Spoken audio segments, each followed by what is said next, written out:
Dear distinguished participants and speakers, good afternoon and good morning for some of you. Welcome to the day 3 of online workshop on disaster risk reduction and early warning systems for all through effective gender responsive planning, digital government transformation, and financing, co-hosted by UNPOG, UNDRR, ONEA and Getty, UNITAR CIFAL Jeju, and UN Women Center of Excellence for Gender Equality. I'm Hyunju Grace Lee, a program officer of Environment Program in UNITAR CIFAL Jeju, and I take it as my personal honor to be your host and moderator for the workshop. I would like to briefly explain our today's program. Today's session focuses on how to finance disaster risk reduction and early warning systems with gender responsive perspective. It consists of 4 presentations and 1 participant exercise.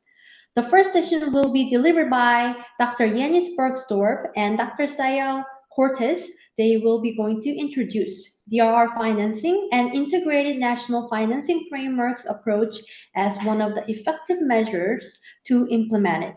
The second session was prepared by Mr. John Harding, the head of Crew Secretariat of WMO. He will kindly give a lecture on financing early warning systems and global financial initiatives to achieve early warning systems for all. The third presentation is going to be presented by Ms. Bipong Lee on the topic of financing gender responsive disaster risk reduction and early warning systems, focusing on UNDRR Gender Action Plan and G20 decision of financing DRR. The last presentation will be led by Makerta Kurote on the topic of introduction of the flagship program, Women's Resilience to Disasters. And lastly, after short exchange of key takeaways and quiz session, the closing remarks by Mr. Sanjaya Bhatia, head of UN Office for Disaster Risk Reduction, ONEA and Getty, will kindly mark the end of our workshop. Before we invite our distinguished first speaker, please let me a little moment to remind you of housekeeping note and certificate requirements. Please change your name into full name and organization for our effective learning environment. Please do attendance check for the day 3, and the link is being shared. Will be shared various times after this first lecture. So kindly submit your questions through this QR code, and these questions will arrive at the Google form. This is very important because this will be our channel to communicate with our speakers, and our colleagues will share these links in the Zoom chat and YouTube chat too. Once more, I would like to remind you of certificate requirements. First, kindly fully attend all sessions and submit attendance check forms for all 3 days. Second, actively participate in all sessions. Third, submit both pre and post-event evaluation surveys. And please be noted that post-workshop survey is due on July 31st, which is the next week, Wednesday. The link will be shared at the end of the workshop. Dear participants, now we have come to our first model.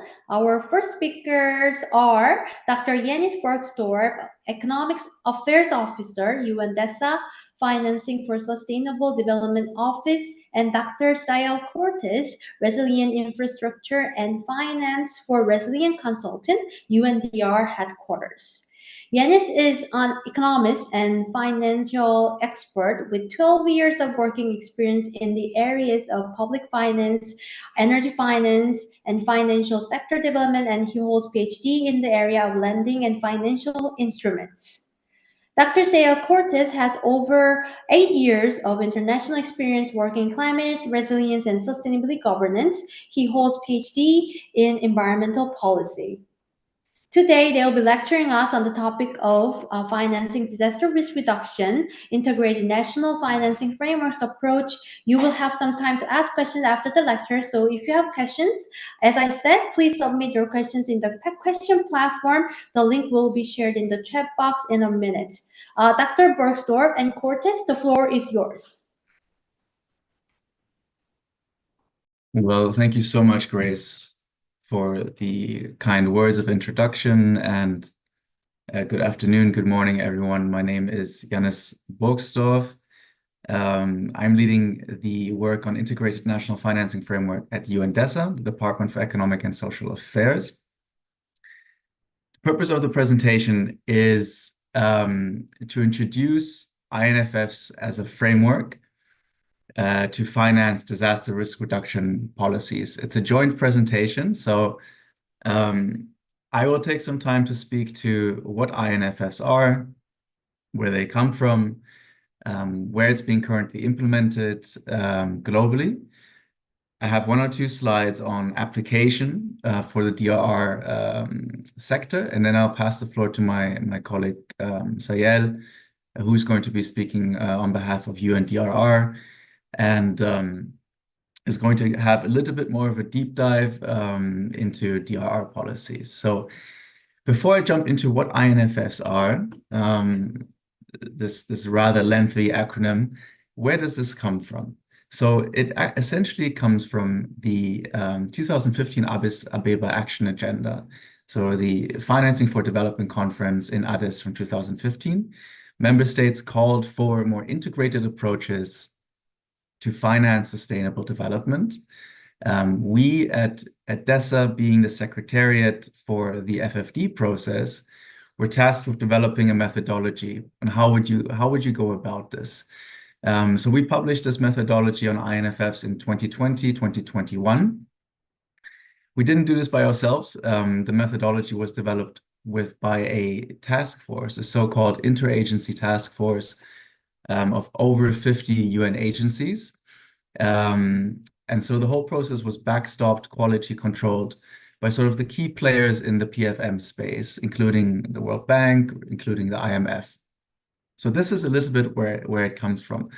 Since then, INFFs have sort of been riding on a wave of support. Some of you may have already come across them. I'm interested to hear also in the questions whether you have heard of this framework and whether you've actually worked on it in some capacity. So what are INFFs? We like to think of them as an approach or framework.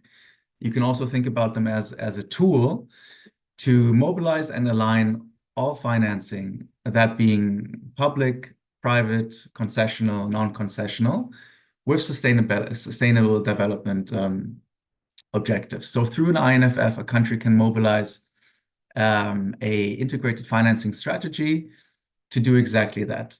A couple of years ago, there was a study that found that many countries globally have well thought out and articulated national development plans, which say what it is that they want to achieve, but they didn't have associated financing strategies. So INFFs can fill precisely this gap between plans and a financing approach and strategy for those plans. Very crucially, INFFs strengthen coherence across financing policies. All countries have processes, frameworks, regulations already in place. In all of those countries, those financing approaches will be developed, in most cases, in siloed approaches by different government departments. So what you have is, countries will have a financial sector strategy, a financial inclusion strategy, they will have a debt sustainability strategy. But those strategies, as I mentioned, are developed in policy silos and often don't speak to one another. So one thing an INFF as a framework can help policymakers is first to bring the different actors to the same table, to make sure that there's a broader participation in the design and delivery of financing policies. And as part of that process, and crucially, to identify where are the incoherencies and where are the gaps between different financing approaches. And then looking forward, where are the opportunities that countries can build on? INFFs build on what is already in place and streamline support. So as I just mentioned, countries already have processes, coordination structures, diagnostic assessments, which are ongoing. The idea is not to start a lot of new administrative processes, which will require a lot of upfront investment from countries. But as a first practical step, what the INFS proposes is that a country maps out where do they stand in all these processes, and then gradually builds on them. And very importantly, INFFs are country-owned. And what we have seen, I think, in the last 20 plus years in the PFM space is for policy frameworks, for financing strategies to be successful, they need to be country-owned and country-led.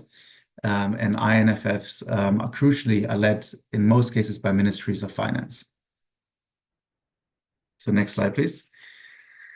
So the INFF methodology is composed of 4 building blocks and an inception phase. So that's the inception phase, assessment diagnostics phase, a financing strategy phase, governance and coordination mechanisms, and monitoring and review.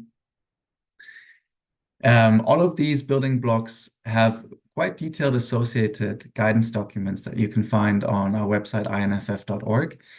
I quickly want to speak to them to give you an idea of what the different building blocks entail. So inception phase, typically it starts the process. It scopes what areas of support you may want to finance. So would it be the National Development Plan in its entirety? Would it be a sector-led approach, as for instance, we're talking about today?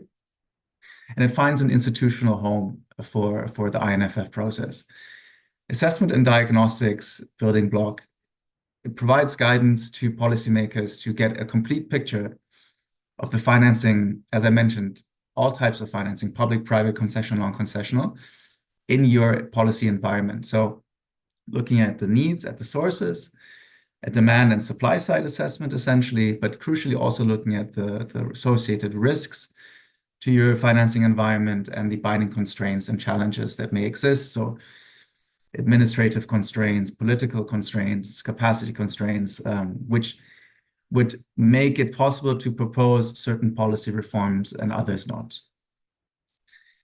The financing strategy component provides guidance based on sort of the evidence-based diagnostics of assessment diagnostics to set out a sequence of actions of policy reforms for policymakers. And very crucially, the policies that are proposed through an INFF, they are not just policies for the sake of improving financing for a particular sector or objective, but it's a policy within an integrated policy environment. And I'll talk to that a little bit in a couple of slides, what that means. But essentially what it means is that all policies will have associated trade-offs, externalities that come with them.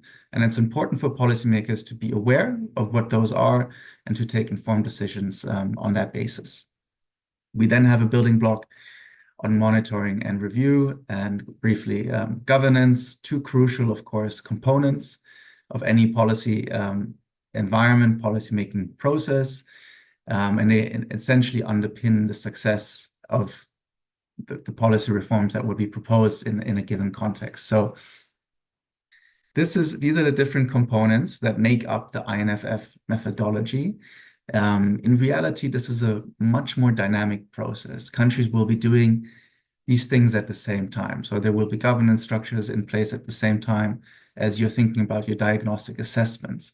You know, the monitoring processes, it's an iterative, continuous process in most cases. So we need models to help understand the world around us, and INFS proposes to do exactly that, to provide a methodology for policymakers working in the financing space to help them understand the constraints, gaps, and opportunities in the policy environment around them. Very briefly, where are INFFs currently being implemented? In over 80 countries globally. The process stands at different stages. In 13 countries, as you see here, there is an operational financing strategies. And as we see sort of the INFF process in many countries, the pioneers started in 2021 and in some cases in 2020. So we're seeing more and more of the work coming out of sort of the inception phase to the diagnostic phase and into the operational financing phase. So that's, I think, where we're seeing a lot of financing strategies, and then the sort of the success of their implementation coming up I think in a coming 1 or 2 years. So next slide, please.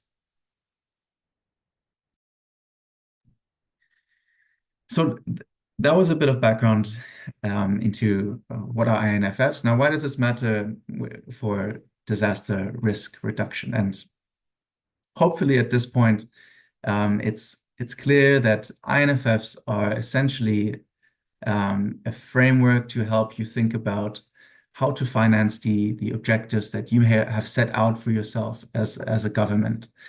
Um, to speak very briefly to some of the challenges is maybe a good place to start with disaster risk reduction. And I'm sure Sayel is going to speak about some of the challenges himself. There are some persistent challenges in this space, many of which that you will probably be more familiar with than myself. So first is a persistent financing gap for disaster financing. Recent estimates showcase that about 90% of financing for disaster-related causes are for disaster response rather than building resilient systems to prevent disasters. That has a lot to do with maybe the second bullet point, that in many policy environments, there may not be sort of a strategic forward-looking thinking. There may not be sort of well thought out policy frameworks with associated resource allocation for resilience, for financing resilience. And that has a lot of reasons. It has a lot to do with political short-termism. It has other reasons as well. But the lack of sort of thought out policy frameworks seriously undermines the ability of governments to invest in resilience.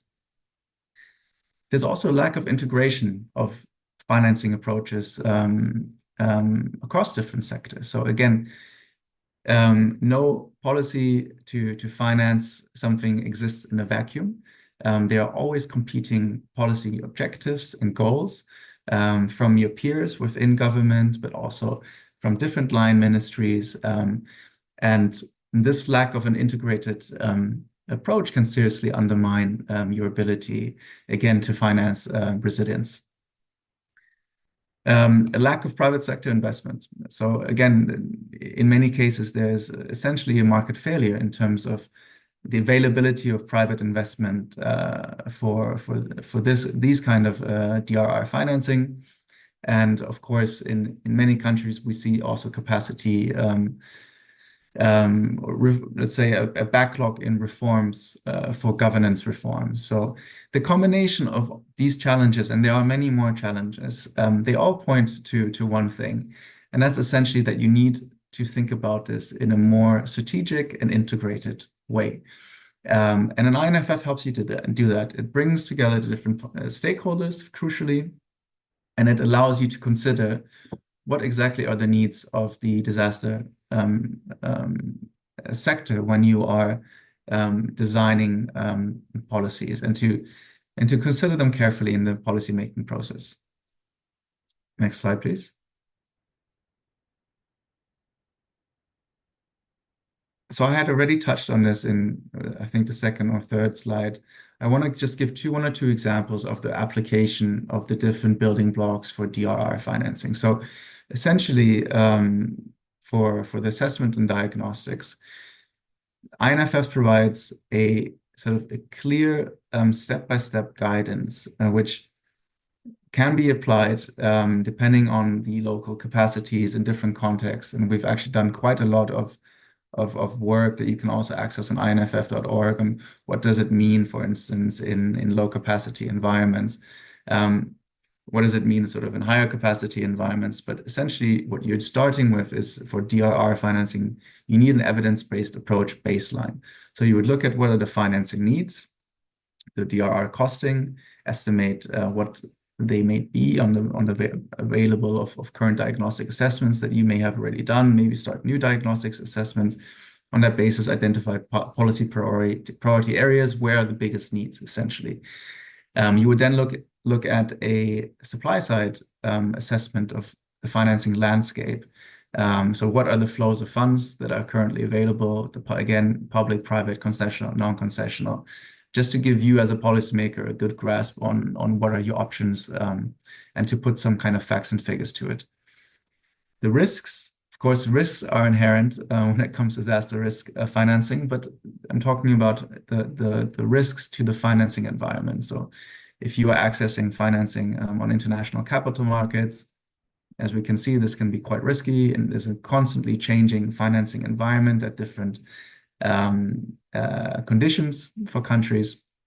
Similarly, if you're borrowing money on domestic capital markets for things as a government, you need to be aware what are the explicit and implicit risks as you're doing this. And finally, again, to look at the binding constraints of your policy environment. So if you're looking at financing and developing out capital markets to mobilize more private finance for disaster risk goals, and for certain financial products, for certain financial instruments, you need an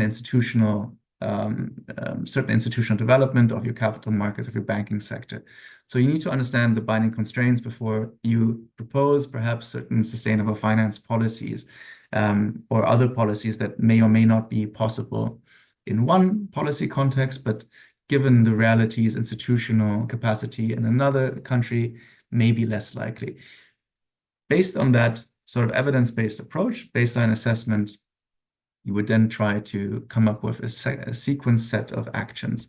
And just to touch on it again, two things that a financing strategy in the INFF context can do for you. The first is you as a policymaker can ensure that even if you don't have a narrow policy focus on disaster risk reduction, a similar case would, for instance, be climate-friendly policies, that at least you consider disaster in the financing making process as you come up, for instance, with a new financial sector strategy, as you come up with a debt sustainability strategy. There's a lot of work being done at the moment of including considerations like climate and macro fiscal frameworks. A lot of the work of the IMF is heading in that direction. That is essentially what an INF can also do for you, and under this sort of the first cluster. It can provide simple, practical steps and guiding questions for policymakers to ensure that different dimensions of sustainability, different dimensions of risk, and different trade-offs have been considered when you are drafting key financing strategies that underpin the operation of your government. So making sure that all financing policies are DRR sensitive. And then as a second, you can, of course, as a policymaker, have a specific financing strategy to finance your DRR goals and objectives, which is sort of a more targeted approach. So we can go to the next slide, actually, Sayed. And I wanted to, finally, before I hand over to Sayed, I wanted to touch on a little bit, what does it mean to have an integrated approach? And perhaps a way to do this is to exemplify, again, this example that all policies will have implicit and explicit trade-offs. So as a policymaker, for instance, one of the policies that is quite common in the climate space, but also in the DRR space for strengthening resilience systems, could be carbon pricing measures. As you're thinking about implementing this as a policymaker, you have to consider the trade-offs that come with this kind of a policy approach. And of course, there will be distributional impacts and equity implications. So for instance, higher fuel prices may have distributional impacts on individuals, but also on companies who are operating in the space. So you need to take into consideration what are the effects, the trade-offs, the positive and negative externalities, in this case, effect on individuals. And at the same time, what are the effects on firms who are operating in that space? You can then either accept the trade-off as it is, and you take sort of informed decision as a policymaker going forward, or you can think about potential corrective measures. So additional discrete policies, regulations,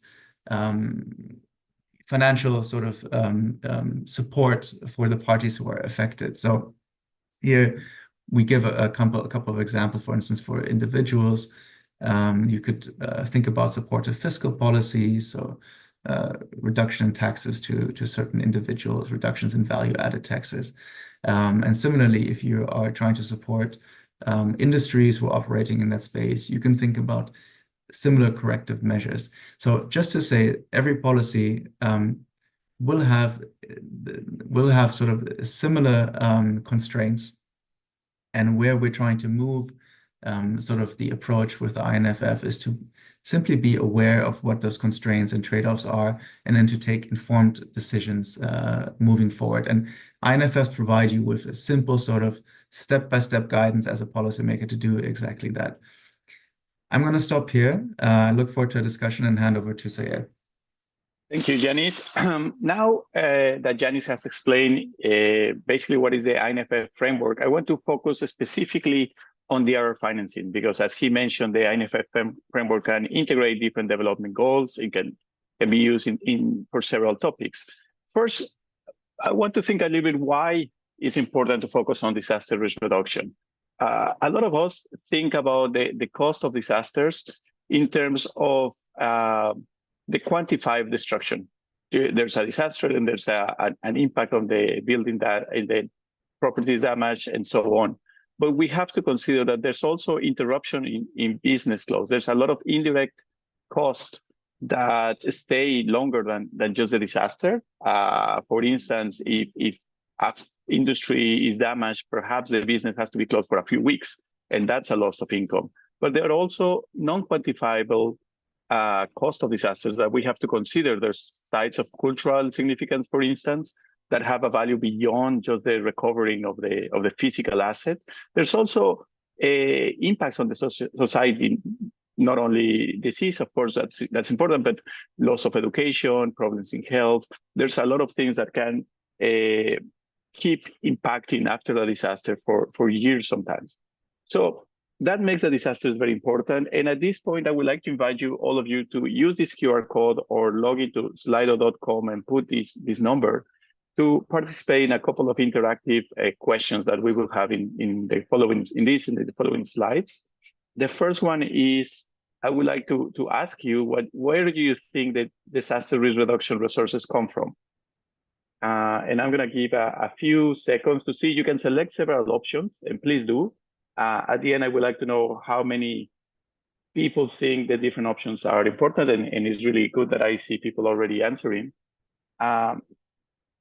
The answers are actually quite interesting.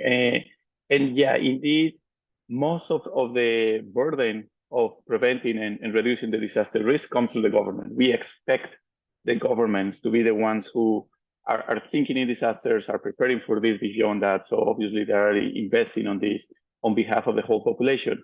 When a disaster strikes, it's very common that the international community comes to help, because a country that was just hit a disaster, especially a smaller one, might not have the resources immediately to recover and respond.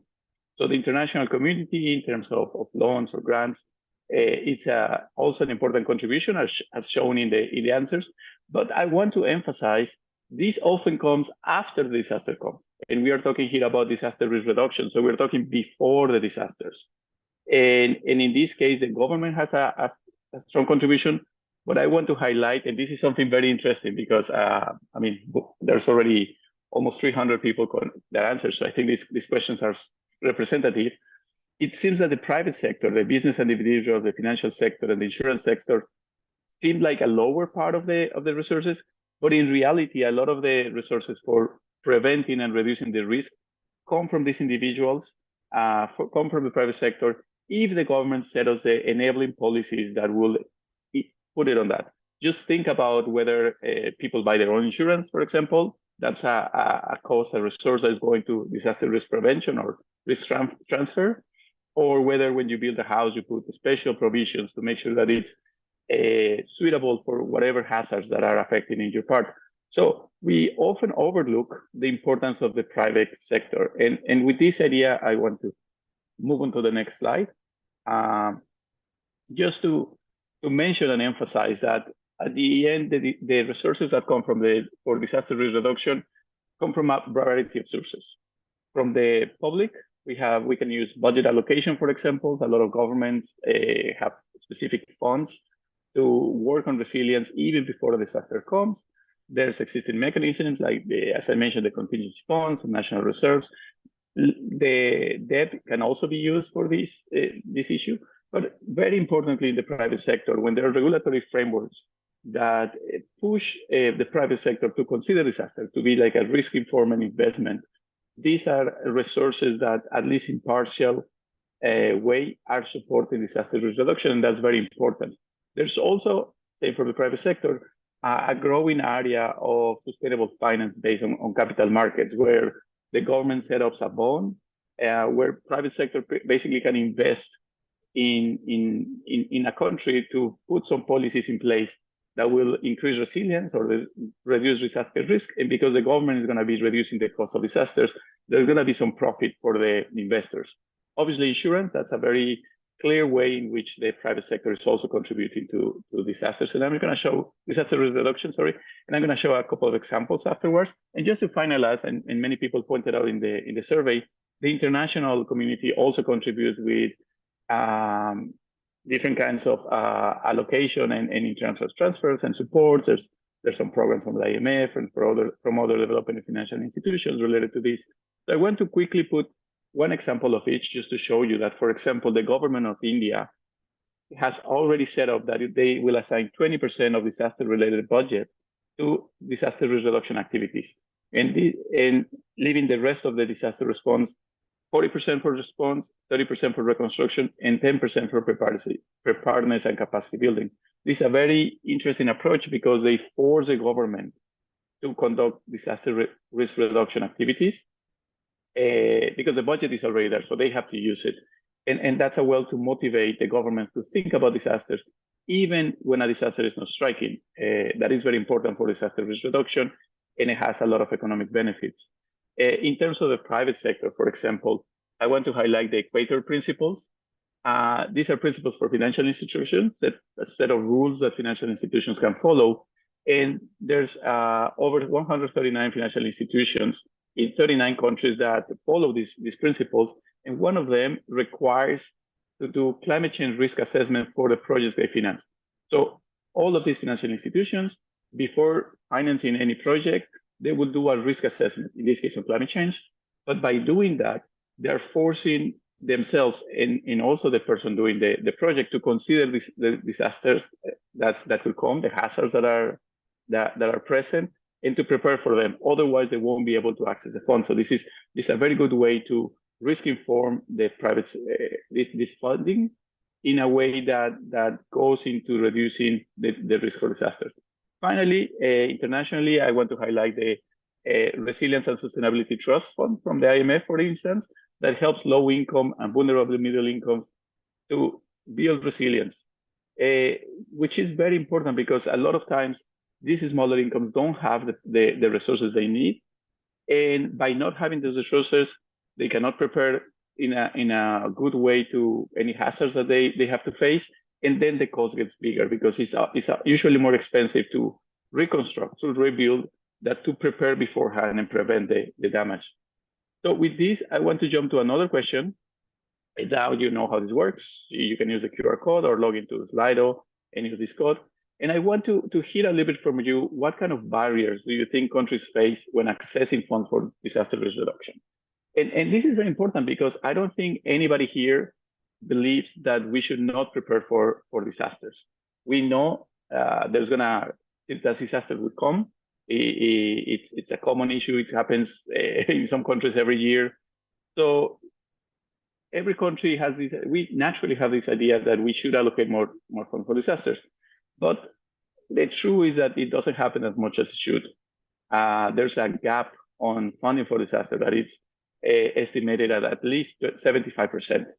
So it's very important. And now, just looking quickly at the cloud map here, I see that corruption is on top, and I think that's an important thing. That we need transparency, and we need to make sure the government is using the budget adequately, especially in something like disaster risk reduction, where it is really hard to see the impact of these funds. Like it's not easy to see when resilience is being created. And this goes to a bigger challenge in investing for resilience, that a lot of times the government would prefer to use their budget for something that is more visible, but we have to also think about what is important.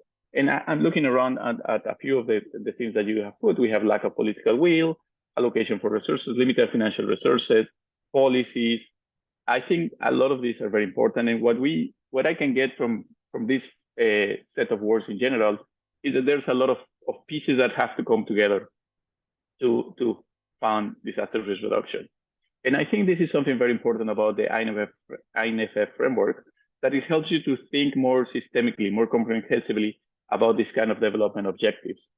I'm going to keep moving in the presentation, even though there's a lot of really, really good input here. But I think we get the point that it's a lot of this has to do with governance, and that there's a lot of challenges and barriers. So some of the investment of the constraints that we have to invest in disaster risk reductions, and Janice already mentioned some of these, but we can think about it in financial areas. There's budget constraints. This was mentioned by some of you. Debt, which is related to that, market failures a lot of times. In terms of policy, institutional, and regulatory frameworks, limited political support, that's something that was also mentioned, short-term focus. I think Janice also mentioned this before. Institutional coordination and silo approach, a lot of times they don't see the full picture, and this is very important. And it's an advantage of the INFF framework that it forces you in a way to think about this in an integrated way. Inadequate regulations of policies, of course.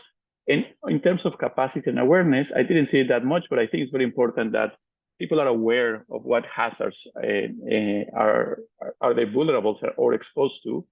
That's what risk management is important. We need to have a lot of information on that. And there's many things happening in this space that could help to raise awareness and show the importance of investing in disaster risk reduction. Of course, as I mentioned, and this goes in line with what Janice already mentioned, the INFF approach has this stage of assessment and bringing all the actors and the policies together to make sure that there's coherence and a systemic approach to this. That's very important. When we want to go into really investing in disaster risk reduction, we have to think that there's many types of resilience interventions that we can do. We have classified in 7 teams, and I don't want to enter in details in any of these at this moment because that would take us too long. But I just want to open a little bit the mind that investing in disaster risk reduction can go as diverse as invested in nature, because a lot of times lack of biodiversity can make some hazards more risky.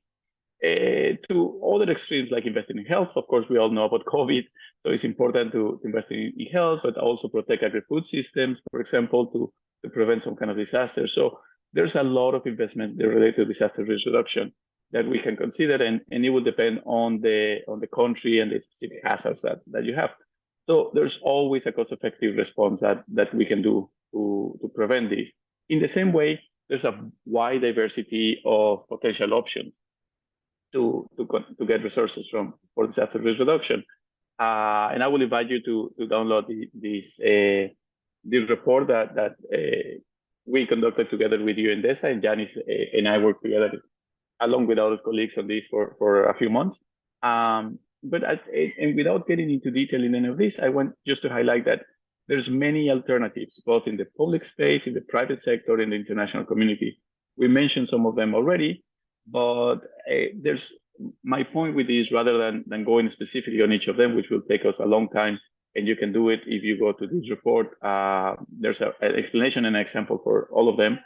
My point is really to think that the key for finding solutions for disaster risk reduction is to identify the needs and then find among the potential financial options which one is more suitable for your context. In some countries, it will make sense to use public budget. In other countries, it's easier to access international budgets. In other cases, the private sector might be the main investor in these cases. It really depends on the specific situation, on the specific hazards that we have to take, what kind of investment the country is willing to do or should do. And at the end, among these options, there's always a balance. There's always cost and benefits. There's also challenges depending on the feasibility. of the conditions in the policies that are set up in the country, the local context, any constraints, and we talked about this before. So it's important to come up with an open mind and to think and realize that investing in disaster risk reduction is not necessarily a cost, it's really an investment for the country, because it can save a lot of the disaster costs that we saw at the beginning. And I think that that's very important. The costs are usually bigger than the price of preventing them. And there's always flexibility and alternatives to find the right way to increase resilience in your countries and in your context. And I want to highlight again, and this is almost to finish, that the INFF approach, this framework that Yanis presented with the 4 steps and the pre-feasibility part at the beginning, has this function. It's very important. It's a structured process that will help you to see all these different parts together, to bring the relevant stakeholders, to see the development objectives, to see the whole financial framework together, so that you can make these decisions in a structured way and much more adaptable to the local context. So this is basically the end of my content, but just before we finish, I want to give you some places where you can find more information. I mentioned this one before. This is very related to what we presented in this intervention. Janice and I work in this report with a couple of colleagues, and you will go through the process of the INFF, specifically for the disaster risk reduction, and also one by one by a lot of the interventions that we mentioned, with an explanation, the pros and cons, and examples. So I would recommend this as a very good initial point to get a sense of this. Now, depending what your specific country wants to go into deeper, we have reports on selected topics. For example, this is one about how to identify the budget that you're already using for disaster risk reduction or climate change adaptation. And it gives you a good methodology to assess it and tag it. If you're more interested on accessing capital markets, because that might be suitable for some countries, this goes into more detail and so on. So there's a lot of reports. This is just small samples to go into more specific areas of this. And all these, you can find it very easily going online or on our website, in the DRR website. And specifically in terms of INFF, there's the INFF facility that has a lot of guidance and some trainings and a lot of materials there to go into detail in a very clear way. So please access, as Janice already mentioned, the INFF.org. In this facility, you can help to understand how the facility can help you in terms of the brokers, country demand and supply for technical assistance. It also will help you to deepen cooperation between public, private, and civil society actors by understanding the different way they interact. And it finally provides a platform for countries to share, connect, and learn from each other. There's a lot of tools and knowledge there. If you want more information, I think I can leave this slide a little bit longer because it really gives you like different steps where to find more about INFS. So yeah, I think with this, we finish our presentation. Thank you. Thank you, Dr. Bergstorff and Cortez, for your perfect and informative lecture. We really learned a lot. To summarize, our 2 speakers kindly shared the concept of integrated national financing framework, INFF, which is very needed to mainstream SDGs and disaster risk reduction in our national budgeting. And also the Dr. Cortez shared us with technical options for disaster risk reduction financing, which is very specific to our participants so that they can really implement in their field. So thank you very much. From now on, we would like to share our questions to you so that I would like to connect our participants with you. So Julie, would you help me to share it? Thank you. So these are questions we filtered while you were giving us a lecture. And I think first question was very impressive. What strategies can local governments and local stakeholders employ to align their disaster risk reduction priorities with national financing frameworks, and how can they overcome common challenges such as limited financial resources and capacity constraints. We are very curious of your ideas.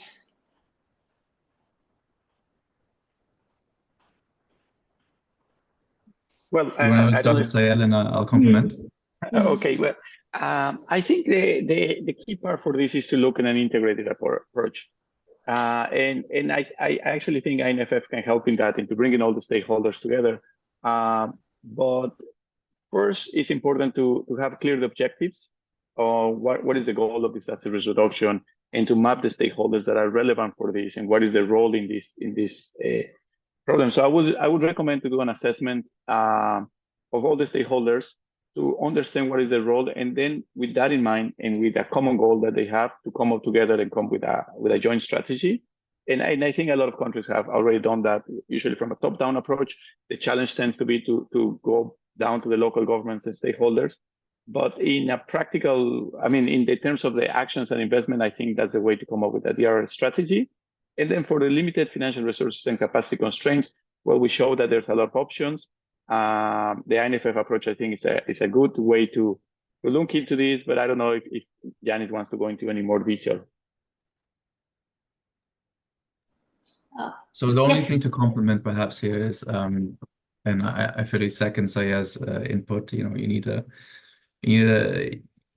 have evidence-based approach to start off, and you need to feed that into a strategy, which in the best case is a joint strategy by different stakeholders in government, and that will probably take you the furthest in terms of where you want to go.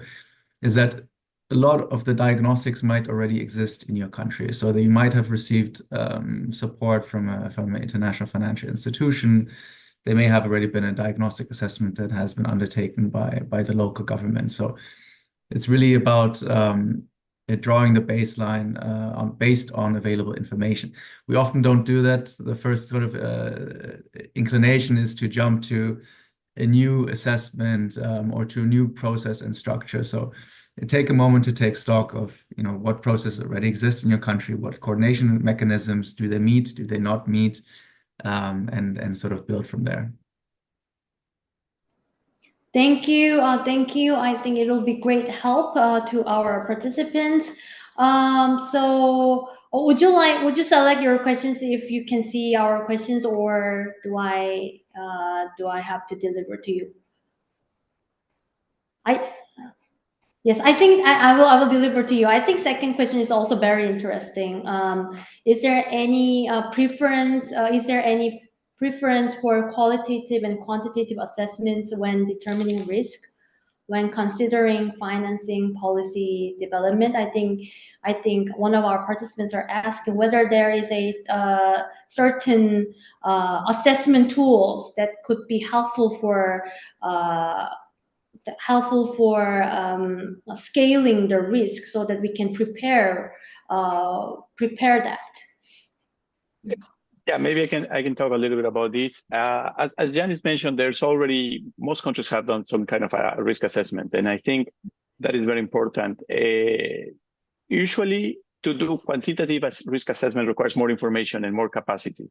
So in a lot of countries, it's very challenging to gather the resources to do a very detailed quantitative assessment. So my suggestion would be to start with a qualitative, which I don't think is weaker. It's a little bit more general. Maybe it won't give you a little bit less details, but the advantage that I see in the qualitative is that first you can do it a little bit faster, and it requires a little bit less resources, less data intensive. So that can help you to start faster. It also considers things that is very hard to put into numbers, such as the governments, the policies, the priorities. And I think all these things are also very important with determining risks. So in my experience, I think a qualitative assessment is enough to point you in the right direction. The quantitative will give you the details of how far you have to go, specifically how much you need. So if possible to do a quantitative, of course, that's better. That gives you more detail. But I would start with a qualitative, and I wouldn't leave the qualitative out, even if you already have a quantitative, because I think some things are really hard to consider in terms of numbers, and they're important for finding the right direction for the financial policy development. Thank you, Dr. Barroso. Yes. I fully agree. Maybe just to complement a little bit, what I can also speak to is if you're looking at capital investments, so private sector investments in resilience projects, and a lot of the long-term sort of the investments and money will have to come from the private sector. It may be much more valuable to speak to project developers who are in the space, who are trying to solicit grants from domestic development banks, or trying to solicit loans from domestic capital markets and the banking sectors, to understand what exactly were their constraints and why did certain projects go ahead and not? Why was this infrastructure project financed and another did not come to a financial close?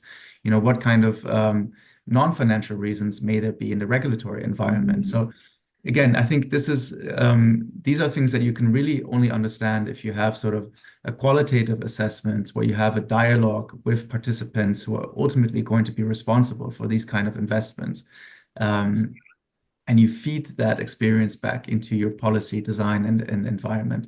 I think that is often much more effective than having a top-down quantitative assessment of where the biggest gaps may be.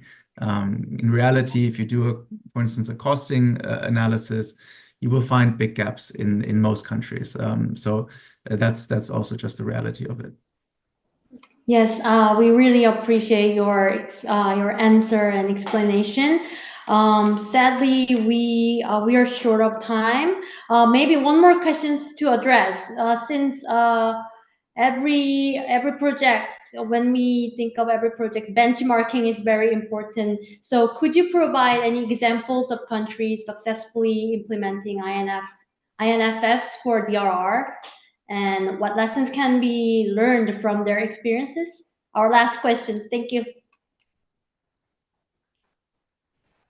So this one, I think perhaps Sayel has an example of a successful a country or a case study that has successfully kind of weighed up costs and benefits in the policy design. From the INFF countries that I mentioned, we actually currently don't see, so from the 13 countries who have fully fledged financing and operational financing strategies, I am not aware that one of those 13 countries has had a strong policy focus on DRR policies. That's something that we at DESA are, however, committed to documenting. So a lot of my job is essentially to document what's happening at the country level. We have just published some country case studies and that you can also access on inff.org. It's something that I'm definitely going to write down on my to-do list to look into. But currently from the INFF country selection, we don't have a clear example. That doesn't mean that there aren't good examples and case studies out there where countries have not necessarily gone through this INFF process, but are essentially implementing the principles that we advocate for. So yeah, from my side, apologies, I don't have a good example, but maybe over to Sayed. Yeah, thank you, Janice. I also agree with Janice. This is something that we are trying to push a lot, because we haven't seen an integrated DRR implementation of INFF or DRR fully yet. There is still some partial cases where we have been working, and we're working with some countries in the full process, but we're just at the beginning. What I think is important, going to the lessons learned, that I think is the most important part of the question, is that a lot of people first don't realize how important is disaster risk reduction. Everybody waits until the disaster comes, and then they're running to get the funds. And as Janice already mentioned, it's very true. 90% of the disaster-related funds are going to emergency response and reconstruction, which is a little bit too late. So I think it's important to build more awareness on the importance of disaster risk reduction, not only because it just makes sense, but also because there's like an economic case to do about that. It's cheaper to invest in resilience now than to try to reconstruct the infrastructure or the assets in the future. So this goes to my second point, is to really think about disaster risk reduction, not as a cost, but as an investment for a country or for the private sector. It's much more safer to have a resilience infrastructure, resilience assets, than just wait hoping that there won't be a disaster next year, because if it happens, you don't have resources to fix it. So disaster risk reduction is often overlooked, unfortunately, but it's a very strong way to protect development for all these countries. A big disaster can push you decades behind on development progress. And the final that I want to mention that I often see that governments didn't realize is the diversity of options. Investing in disaster risk reduction doesn't require resources necessarily. A lot of times changing a few policies, adjusting the framework, the governance, is more than enough to put a lot of funds into disaster risk reduction and resilience. So there's a lot of options that I think every country can benefit, that in the long term, they will produce economic benefits. In the short term, sometimes they will need resources, sometimes not that many. So I think these three lessons can help to promote this investment in resilience that I think is very important.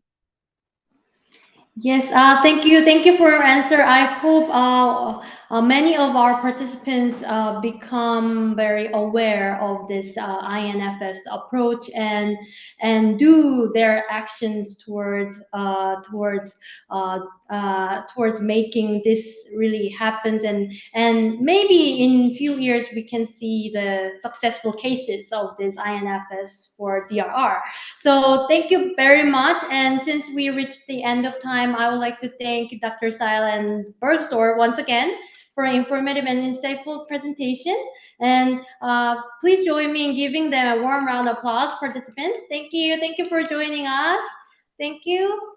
Well, ladies and gentlemen, before we start the second presentation, we would like to share a quick attendance check for today. And please scan or copy and paste the link that are shared through the Zoom chat and YouTube chat.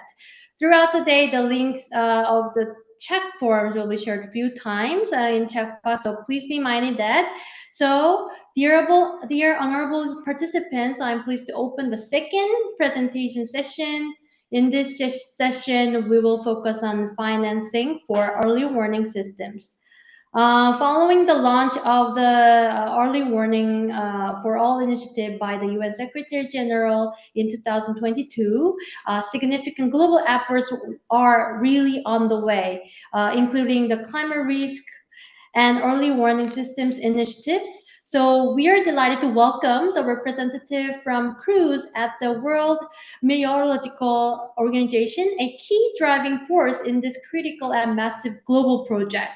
The representative is Mr. John Harding, the head of CRUISE, with years of his experience accumulated in the field of DRR and early warning systems in the United States and World Bank. He will be sharing valuable and practical and technical knowledge of financing early warning systems.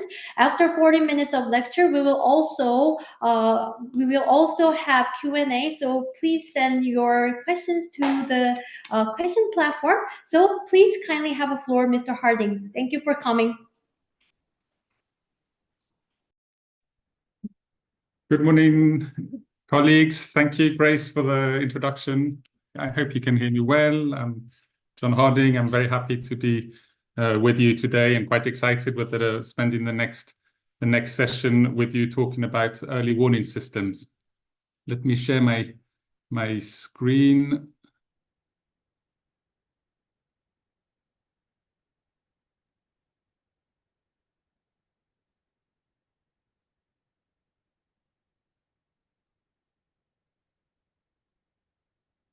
So I've been asked today to talk about financing of early warning systems and related principles. Actually, early warning systems are a tool for reducing disaster risk. They are a DRR tool. So in a way, it's a very nice follow-up to the previous discussion because it gives a more tangible example of the kind of financing that is required for disaster risk reduction. And many of the concepts that I'm going to be talking about today have come from my professional experience working on building early warning systems in a number of countries. But I also am currently heading a designated financing mechanism, trust fund, which finances early warning systems in least developed countries and small island developing states, which is called the Climate Risk Early Warning System, CRUISE. So what I would like to go over with you today, I'd like to first talk about some of the basics of financing early warning systems. and then look at the bit of the scale of the challenge. What are we really talking about? What do we know? What we do not know when it comes to financing early warning systems? How do we look at the cost-benefit analysis related to early warning systems? And then I'll quickly go over some of the principles of effective financing in the context of public financing of early warning systems, but also overseas development assistance and private sector engagement. Of course, when you're talking about financing early warning systems, it's good to remind ourselves what is an early warning system. Of course, an early warning system is the basics are very simple. It's a mechanism that allows us to alert institutions and populations ahead of a threat, of an imminent threat, and that allows that population to take remedial action to protect themselves. And now, if we look behind what that sort of very clear definition is, there's a level of complexity to early warning systems, and it's sometimes quite difficult when we would talk about financing early warning systems to understand what we're talking about. There are a number of ways to represent early warning systems, and typically they always build around what we call the 4 elements of an effective early warning systems. And these 4 elements of an effective early warning systems are: we need to be able to understand the risk. So what are the exposed institutions and populations? We need to be able to predict the extreme events, so monitor, observe, and issue forecasts for the different extreme events that can affect that population. And we need to be able to communicate that warning. And the populations and institutions then need to be able to receive those informations and know how to act. I'm actually using here a slightly more complex diagram to reflect early warning system. This was developed by an expert called Bapon-Fakrudin, because I think it's useful to see that the number of things, the elements that need to be put in place in order to so when you discuss financing, that we understand, you know, all these elements and interconnected components need to be put in place. And typically, when we talk about early warning systems, we're talking about more than one institution. In the case of hydrometeorological extreme events, it would be, for example, the National Meteorological and Hydrological Service in the country that would be in charge. But the National Disaster Management Office or the Civil Protection would also be then have an important responsibility for disseminating warnings. And then you will have institutions, for example, in certain countries, the National Red Cross or Red Crescent societies will have very important roles for reaching out to those, you know, ensuring those warnings reach the populations and the system and taking remedial action. So when we're talking about financing, you'll very rarely see one place with a budget in a national context for early warning. Actually, the budget will be built into a number of different institutional budgets and frameworks. So it makes it quite challenging to monitor and to track the early warning financing. Just another couple of important principles when we talk about early warning systems.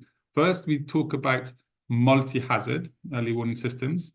And so these can, you know, the idea that if you're a local authority, you don't want to have different channels to be informed about threats related to, say, weather and climate threats, and then another channel for tsunami threats, and another channel for threats of a seismic nature. One of the challenges is to build all these different types of warnings into one single system. And we also have different timelines for these warnings. Some of the warnings can be extremely short term. You know, we can, in the case of a flash flood, a sudden precipitation, you know, we need to be able to monitor near real time, very short timelines, what's happening and communicate to the population during very short timelines. But other types of warnings and predictions can be longer term. And there's we have a much stronger capacity now to provide forecasts and predictions over weeks, and even some of the climate predictions we're able to provide over months now. And so we need to be able to have both those shorter term and longer term systems in place. And but as a rule of thumb, basically, we like to see the early warning system as a value chain. So it's a series of components that are interlinked, and all of them need to function and to work effectively in order for the system to be effective. And even though a lot of the financing and the investments will be in some of the other, some of the what we call upstream elements, so some of the infrastructure to be able to monitor and predict these kind of extreme events, the rubber will hit the road. At the end of the day, an early warning system will only be as effective as the action taken by the people who are exposed, who are under threat from the extreme event. And that is typically the weakest link. And we have a whole vocabulary of terms. We often refer to it as the last mile. We talk about end-to-end early warning systems, early action. These are all terms which refer to the same thing, is that all the investments we put in early warning systems have to translate into an action by the people who are exposed to that warning. So if we talk about the scale of the challenge, we don't have a very a clear understanding of what it would cost globally to establish early warning systems. We do have some information on a country-by-country basis. So what that means that in a number of countries, there are roadmaps and investment plans based on assessments, early warning assessments that have been carried out that do give us an idea of the scale of the requirements in a national context. Recently, a year and a half ago, Secretary General Guterres of the UN, he initiated an important objective goal. He basically called for all people to be protected by early warning systems by 2027. We call it the Early Warning for All initiative. And he called on 2 of the UN agencies that have played an important role in this area. So it's the World Meteorological Organization and the UN Office for Disaster Risk Reduction to play a leadership role in trying to ensure that all people are covered by early warning systems. And in the context of that initiative, there have been estimates of the financial requirements to meet that target. And I included it here, as you can see, with the estimates is that with $3.1 billion over the next few years, we could bridge the capacity gap when it comes to developing effective early warning systems. There is a relatively robust area of knowledge and expertise in looking at the cost return, the cost effectiveness of investing in early warning systems, and I'll come back to that in a minute. And finally, it is very clear that the technological innovation is considerably reducing the cost of establishing early warning systems. Actually, it's quite interesting that it's by a scale of magnitude cheaper to establish an effective early warning system today than it was 20 years ago. And that's because a lot of the infrastructure, the equipment, weather stations, for example, are now a lot cheaper for countries to purchase and to maintain. And for example, 20 years ago, you would have to have put in place a whole communication infrastructure around an early warning system, while today you can build those systems into existing communication networks and for example, mobile phone networks, and using common alerting protocols, you don't have to invest in the whole network itself. So we're seeing actually a reduced overall cost of setting up these kind of systems. These are really the foundational principles of early warning. So national security, protecting citizens is a responsibility of governments, and therefore the financing of these systems is built into public finance. And for countries that have weaker institutions and limited public finance capacity, that's where official development aid can step in, but always looking at building those national institutions. the system itself has to be led by the government, who has to be able to have that authoritative voice when it comes to issuing warnings. So development aid can complement the public financing, but always building on those national systems.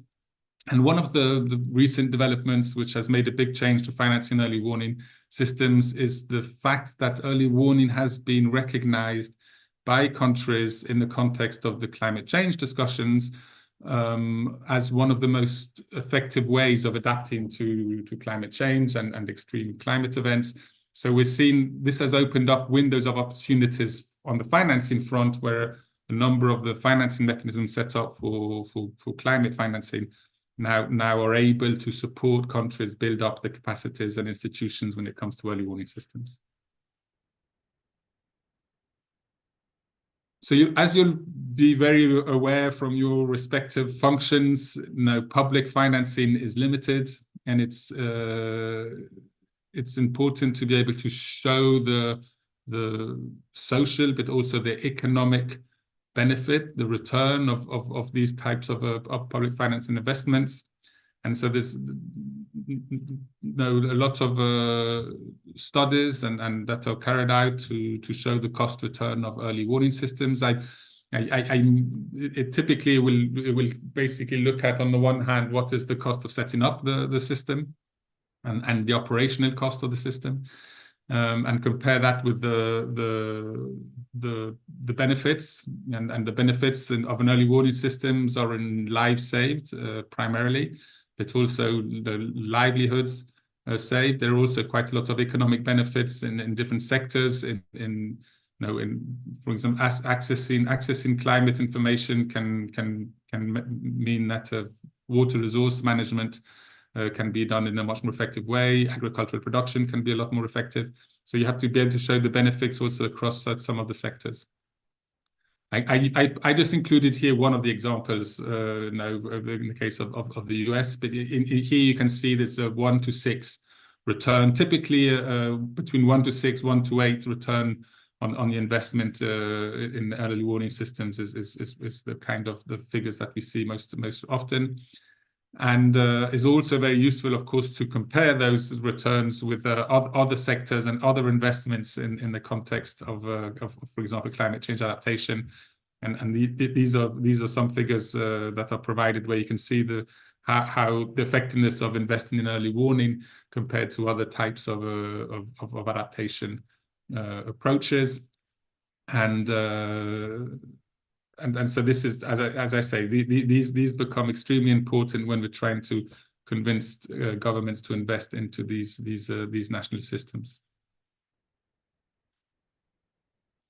Where does the investments go when we're talking about early warning systems? So most of the financing is required, and here I'm talking upstream costs. When we talk about upstream, I'm not talking in timing it with regard to the timing of the investments. I'm talking about the value chain. So if you think of the different steps that need to be put in place for an early warning system, lots of the investments will be in the infrastructure that is required to monitor and predict the extreme events, and then to compile and to collect all the related data that is required to understand the risk and so on. So that infrastructure has a cost, a nominal cost, and one of the challenges that government face is not so much in the initial investments, where typically they will be able to access external financing, for example, or it's much easier to make the cost to buy a very state-of-the-art weather radar or a computer model for predicting extreme events. It's much more challenging then to build into the system the cost of the maintenance and the running of these types of structures. And as you can see here from the figures I'm providing, actually some of the costs of running these systems are often higher than the actual initial cost of purchasing them. And if you look at here some examples of budgets, and these are figures, as I as mentioned earlier, this is just for one of the type institutions that is involved in the early warning system. In this case, it's what we call National Meteorological and Hydrological Services, NMHSs. So it's the weather agencies, weather and climate agencies. And as you can see here, there's a very large gap between some of the more advanced economies when it comes to the level of investment they put into these types of institutions. Here, if you look at the investment per capita, there's a real order of magnitude of difference between Germany that invests nearly $5 per year into National Meteorological and Hydrological Services, while in Myanmar this figure is an order of magnitude smaller. Actually, a lot of the countries we are working with in sub-Saharan Africa, the figures would be actually considerably even lower than that. So there's a real disparity between both the importance that is given by governments to this area of work, and as a result of the capacity of the institutions.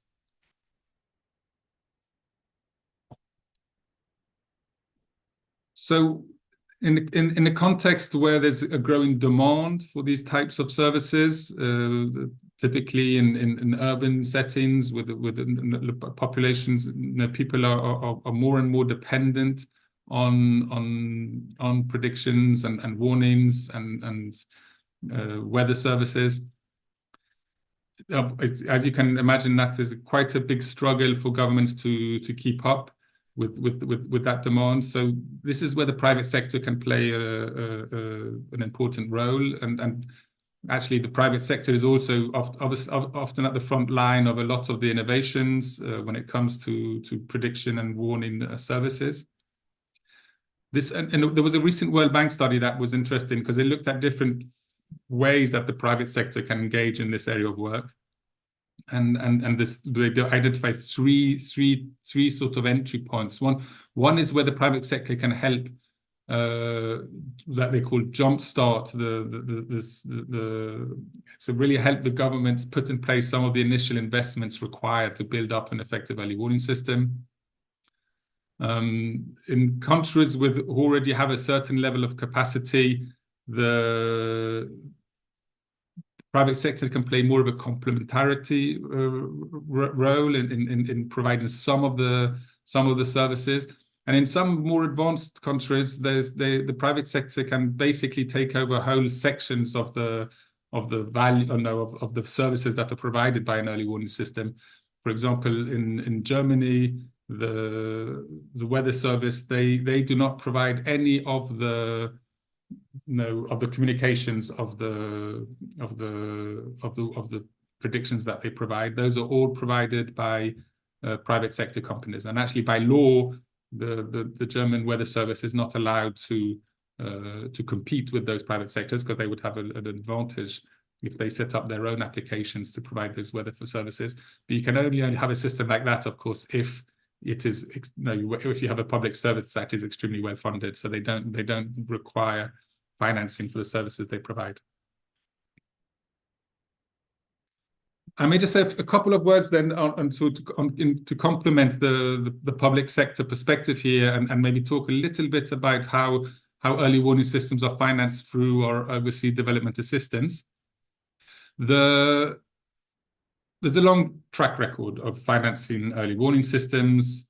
A lot of the financing went into infrastructure, and there's not a very strong track record then of actually being able to maintain a lot of the investments that went into countries. There was a lot of fragmentation in these types of investments. So there's a strong push at the moment, like in the wider ODA space, for a focus on more effective approaches to financing early warnings through development assistance. A few of the very important principles is that when you build up these kind of financing, through programs and projects to look at ensuring that you cover the full value chain of the early warning system and keep a very strong people-centered approach. And ensure that that requires quite robust assessments of the needs in the countries, and those assessments need to be done with a wide spectrum of different institutions. And so you cannot just be looking at the institutions that work on the predictive services, for example. You have to involve institutions that work with the communities from the very early stages of the programs. Another important aspect is to ensure that you put enough resources and capacity into the governance structures and link those to the wider disaster risk management, disaster risk reduction, institutional frameworks and policy frameworks. So there's a very clear set of procedures, operational procedures that need to be put in place to support those investments. And one of the interesting approaches is that it would be very challenging for all countries, and including a lot of the smaller countries, to put in place all the kind of systems that you need to have in place to understand, predict, monitor the threats. And so there's what we call is mutualization of service and capacities, where certain countries can provide services for a group of countries. And this is particularly relevant, for example, in small island developing states. And for example, in the context of the World Meteorological Organization, we designate global and regional centers to play an important role for groups of countries, but it can also be for capacity building and other types of services. So you need to be able to finance not only national systems, but it's important when you're talking about ADA to be able to also build in those financing of regional mechanisms. So as I mentioned, there's now a growing number of these global financing structures in place. I won't go through all of them. The largest probably still remains the World Bank. The World Bank has the largest portfolio of investments, both concessional loans and grant funded programs. But closely behind now we have the Green Climate Fund, which has a large portfolio of financing for early warning systems, and the Regional Development Bank, and the usual actors that you'd expect to play an important role in this area do have quite large portfolios. The Regional Development Banks, particularly the African Development Bank, the Asian Development Bank, have large portfolios of investment. There are two dedicated global financing structures which are focused only on basically helping countries build up their early warning systems. This is the one on the bottom right here is the Systematic Observation Financing Facility, and this helps countries put in place the infrastructure required to meet global standards when it comes to predicting and monitoring mostly weather and climate events. And then there's the Climate Risk and Early Warning Systems, the mechanism that I currently head. And this is a mechanism that provides financing to build up the early warning systems across the whole value chain of the early warning system. And we do that through we have a number of financing windows. We can finance country projects. We have, as I mentioned earlier on, we have a number of regional programs that we finance. We have a very quick, just-in-time type of financing. We have a 6-week turnaround if countries have an urgent need when it comes to strengthening the capacity of the national system through the accelerated, what we call a support window. And we also have a financing mechanism linked to the Green Climate Fund, where basically countries can, through this cruise mechanism, can have a simplified access to Green Climate Fund financing for their early warning systems up to 25 million. So these are sort of dedicated financing structures that are available for countries to build up their early warning systems.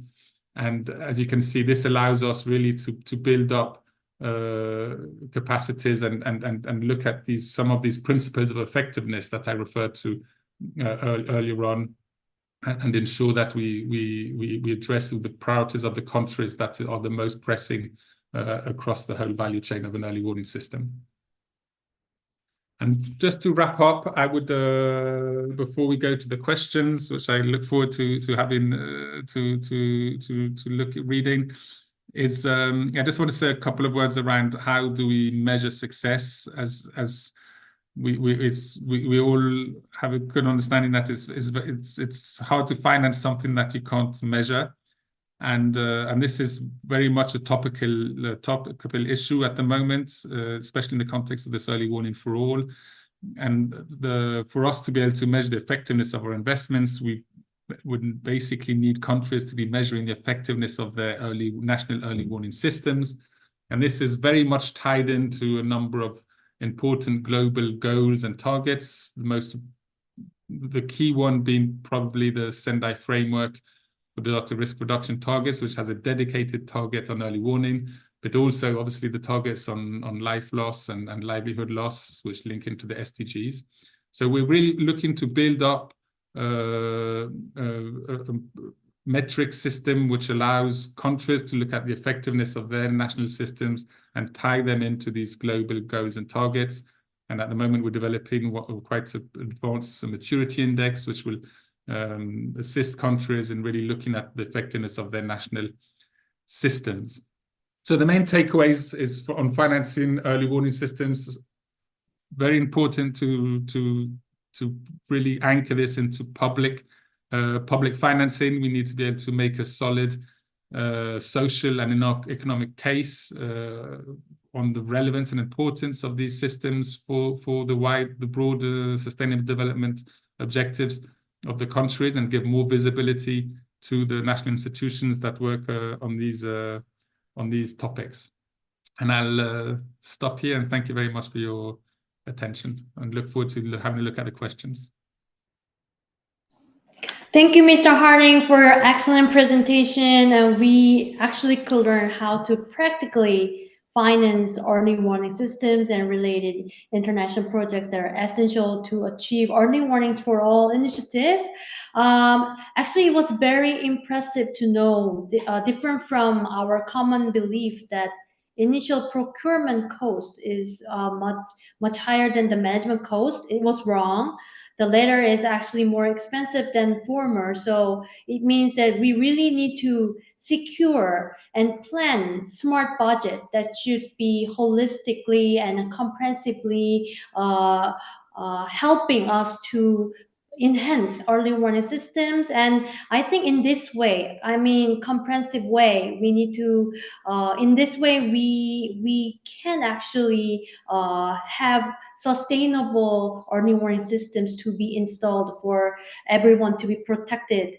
So and also it was notable to know that the work of National Meteorological Hydrological Services members are really important, and also their capacity buildings are one of our important tasks. So thank you very much, and we will go to see the questions.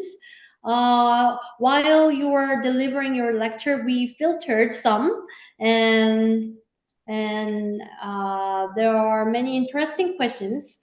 Actually, would you move upper side? Thank you. We had many questions regarding private-public partnership in order to disseminate early warning systems, and people were asking if there is any, innovative ways that we can leverage the finance from private sector. And I think it could be one of the concerns within international community also. So we would be very delighted to listen to your comments. Thanks for that question. Very, very pertinent question. Actually, it's one it's very much on our agenda at the moment. It's very clear that the private sector can bring in a lot of innovation into this field. For example, we invest a lot of funds in the systems to store data. It's, you know, in order to be able to both, you know, build up these predictive capacities, so to predict the weather events and in the future, but also to understand risk more effectively. You know, you have to we're permanently compiling data. So every single weather station out there is every hour providing information on precipitation, on temperature, on humidity. And all that data has to be stored somewhere, because it's very important that we be able to show trends and to understand the risks and the threats. And so far, typically we invest this type of into basically servers, which are very expensive to run and challenging to maintain. You have to be cooled and so on. And for example, with cloud, the new cloud systems that we have to manage and store data are much more effective, and interestingly, actually a safer way to store these data. So we're developing these partnerships with organizations like Google. We have a collaboration in a number of countries now where they're helping us. They're helping the national institutions to build these cloud systems, which would, you know, considerably reduce the cost, for example, of data storage. But there's a number of areas where we're seeing similar types of innovations. And for example, in telecommunication, as you can imagine, cell phone companies can play an extremely important role when it comes to reaching the people with warnings. If we have an effective way of developing common protocols for those warnings, we know we can partner with these kind of companies. So and these are just some of the examples. But we are very challenged when it comes to financing to develop these kind of partnerships. So we're now looking at, on the one hand, we're doing a lot more effort in documenting what are these effective, innovative approaches when it comes to private sector engagement. But we're also looking at our internal procedures as financing structures to be able to finance more directly these kind of innovation and private sector role. Actually, the board for the financing mechanism CRUISE that I currently manage recently took a decision that every single one of our country financing programs had to include at least one public-private partnership component that supports the engagement of the private sector. And I think that's something. These are important approaches, you know, and messages, incentives in a way, because there is still, and let's be honest here, there is still a certain reluctance from national institutions to work with the private sector. They often feel that the private sector may compete with them, or maybe you know, using the data that they are producing, the national institutions, at no cost and so on. So that we have to overcome some of these barriers, perception barriers, and start building a space which is more conclusive to private sector engagement.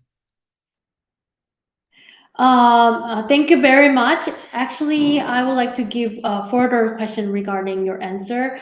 Will there be any possibility that we can create some profits out of this early warning systems? Because unless we create some profits from the early warning system and its operation, then it's impossible for, I think it will be very difficult for private sector to engage in this you know, massive global project.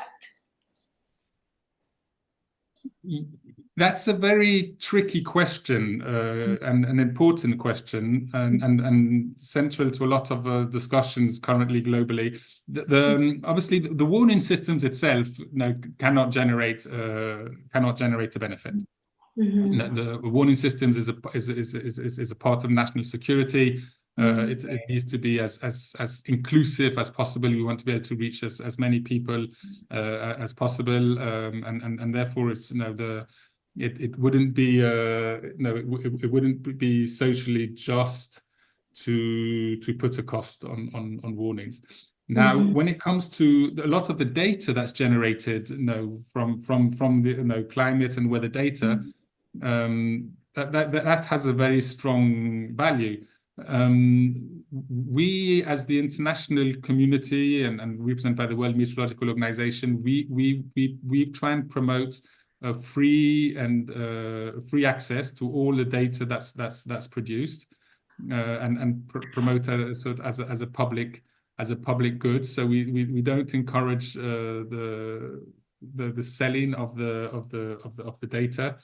But obviously, some of the products then that are produced with that data, then they can then be made available at a cost, and so that they can then help either national institutions or private sector then generate a benefit from some of the products from that data. But as a rule of thumb, we promote a free and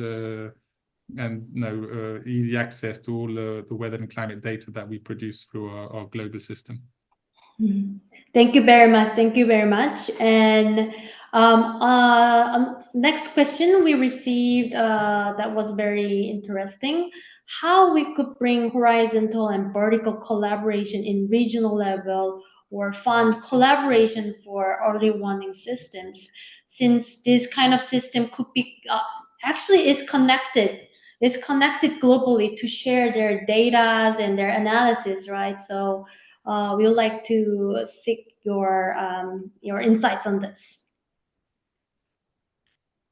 I can't stress enough how important that aspect is. As I mentioned earlier on, it would be very challenging for countries to have to build up within each of their national systems all the predictive monitoring, basically the models that provide predictions. And it wouldn't make economic sense to build up those systems in every country. So we need to be able to aggregate a lot of those services into regional systems. I can, for example, talk about the systems that we have in place when it comes to weather and climate, because it's the organization I currently am working in has the responsibility for that. And so the way we overcome that is that we've built a number of what we call global and regional centers that provide these kind of that provide the predictions then for the individual countries. And we have regional centers for severe weather events, so for all kind of the storms, anything that is predicted up to 2 to 5 days ahead. And then we also have what we call regional climate centers, and these centers help the countries by providing those longer term weekly to monthly seasonal forecasts. And that's an extremely effective way of functioning as a multilateral international system. And so we really encourage those types of regional and global collaboration when it comes to early warning systems. The fact is, otherwise, literally, it would be extremely challenging for most countries to actually build those kinds of capacities into the national systems and to be able to. So what we need to do is to make sure that the countries can access these global and regional prediction services. But they don't need to develop them themselves. Is there any platforms that developing countries could use the channel for this regional hub or global hub for this early warning system that are shared to these countries? Yeah, so what I'm referring to here is really the capacity to monitor, to predict, to manage data. When it comes to the issuance of the warnings, then it becomes more of a national prerogative. An effective warning, especially in today's world where we have many sources of information, you can get information from many places. you need an authoritative voice, when it comes to the decision to actually issue a warning, and that responsibility sits with the national or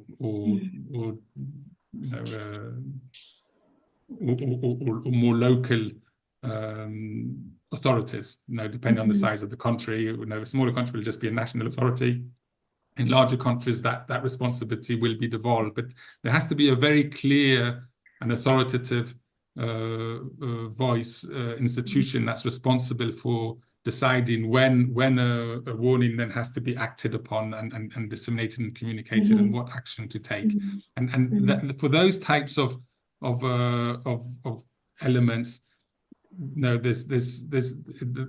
it has to be built more into the national systems than into regional systems. Actually, governments can be and for good reasons, they can be quite nervous when we build in these regional type of warning providers, because there's quite a high risk then of having contradictory warnings. For example, a regional system may if it issues a warning, an action on a warning which doesn't align with what the government has decided, we have a risk of having contradictory messages here. So we encourage the identification of these authoritative institutions within the national context that are responsible for then the issuing of the warnings and the related actions to be taken. Oh, thank you very much. Actually, maybe one more questions from the floor. I think it's very important to address what role of the local government and local actors could do for enhancing early warning systems in the local level.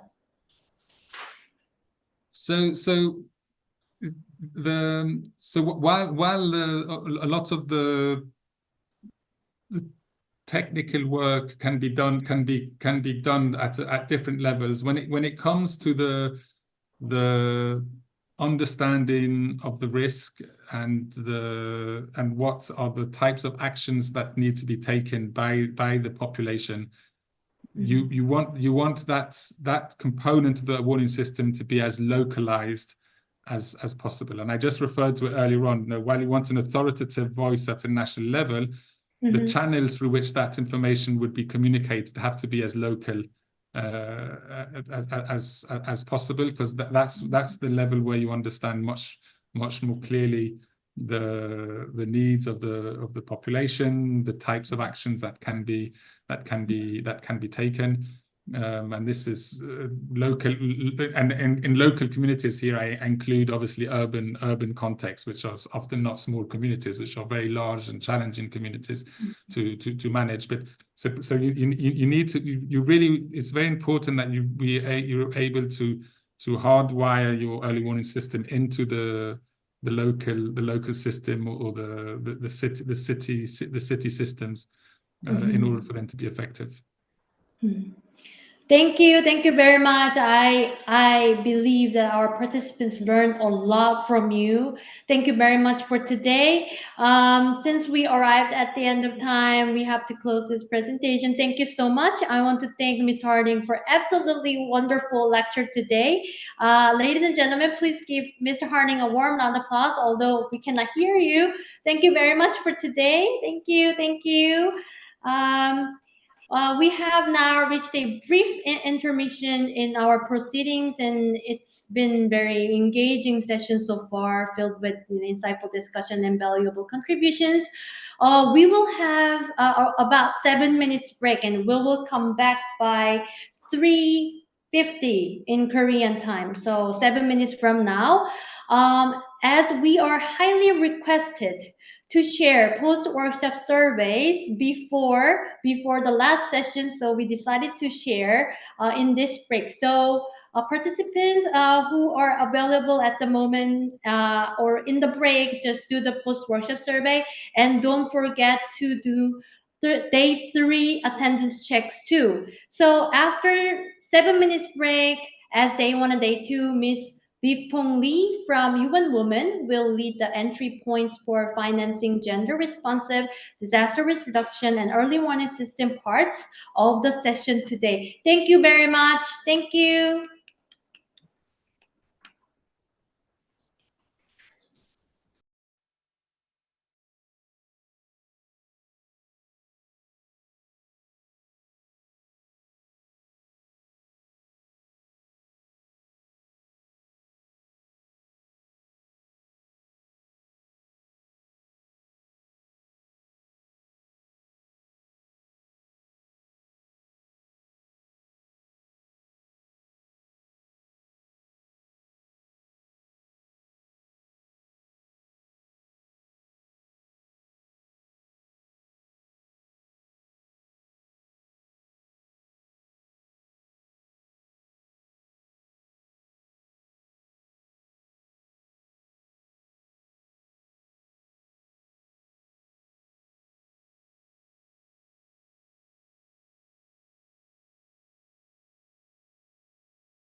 Good morning, good afternoon, and good evening from Seoul, the Republic of Korea. I'm Lee. I'm gender training specialist of the UN Women's Center of Excellence based in Seoul, the Republic of Korea. And I will be the moderator for the second session of the third day of our training. So in the past 2 days, we did discuss about gender responsive disaster risk reduction and the responsive early warning system. And the third day is focused on financing. So the question is that how we finance for gender responsive disaster and disaster risk reduction and early warning system. So in the session today, there will be two speakers. So first, I will start first with to discuss with you about financing for gender responsive disaster risk reduction and early warning system. And then my colleague from the UN Women Fiji office will introduce you about our flagship program on women resilient to disaster, which introduce you a lot of promoting practice to advance women leadership in disaster risk reduction and early warning system. So with that, let me start with the first presentation on financing gender responsive disaster reduction and early warning system. So please kindly have my presentation.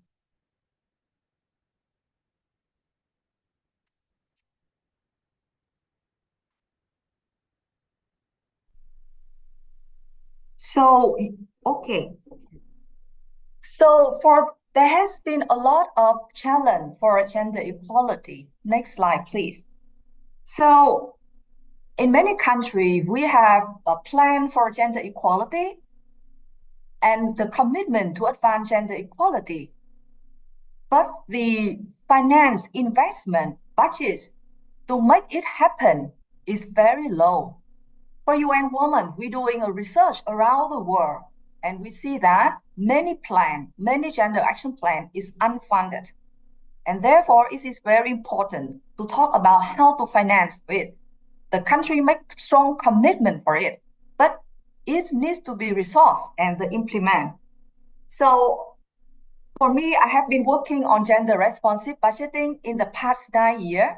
And I also, before coming to this center, I also support Vietnam on integrated national finance framework, which have introduced in the first second of the day. So during my presentation, I also mentioned about integrated finance framework. So next slide, please. So what I'm going to share with you is to understand gender responsive budgeting and why we need to talk about financing gender responsive DRR and early warning system. And then I also will introduce you to the gender action plan of the Sendai framework on DRR, which have very strong commitment and quite action oriented on investing in disaster risk reduction for resilience, including the objective around early warning system. Next slide, please. Okay, so we know the gender gap.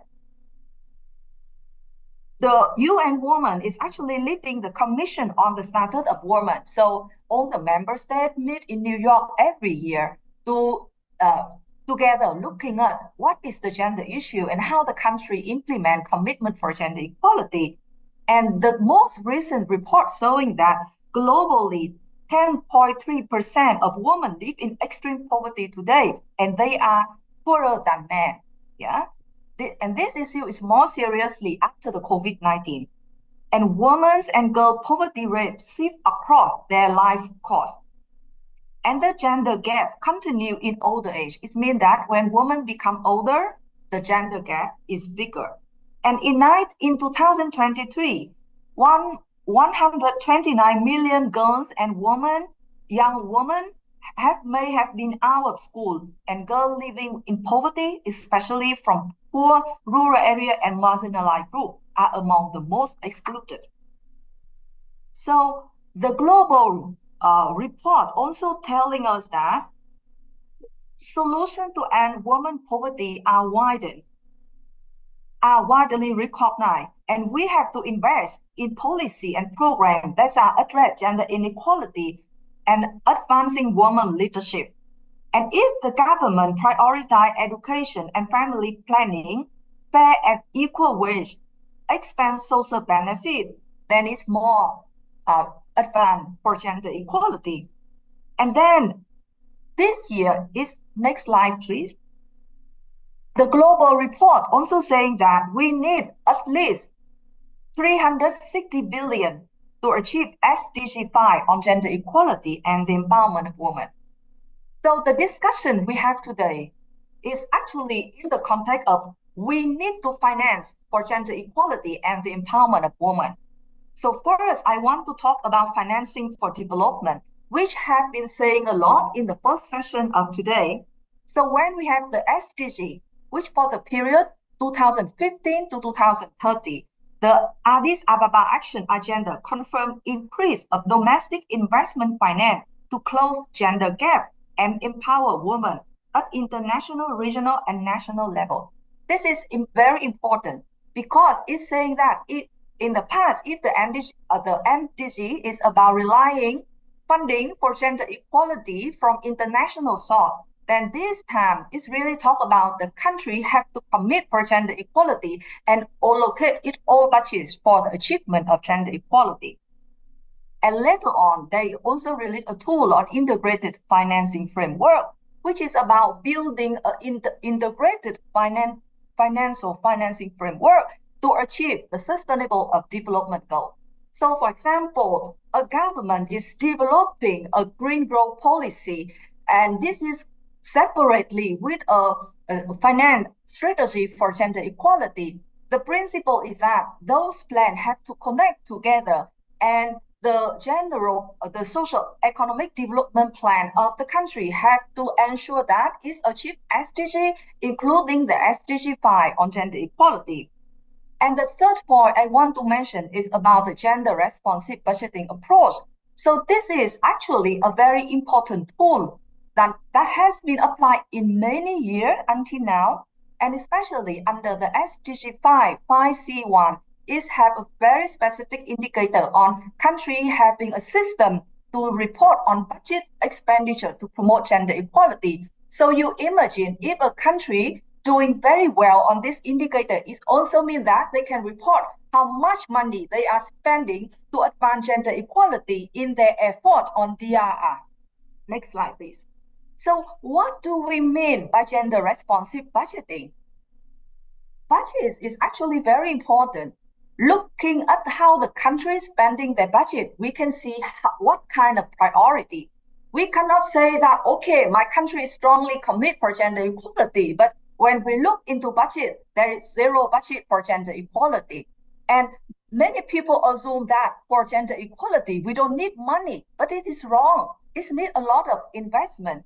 So budget is important. And that's why when we talk about commitment, we need to talk about finance. So that's why the discussion of today is really about how to finance, to make DRR happen, how to make gender responsive DRR and early warning system.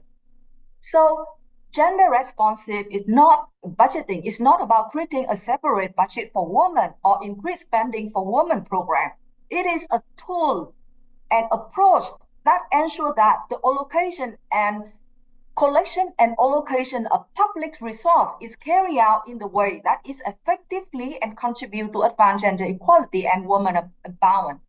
Remember that when the government spending its money, it doesn't mean that it will advance gender equality. What we found in many countries is that when the government invests in public infrastructure, it can worsen gender inequality. So it's very important to make sure that when we spend the money, we are taken into consideration. So it's not worsening the pre-existing gender inequality. Next slide, please.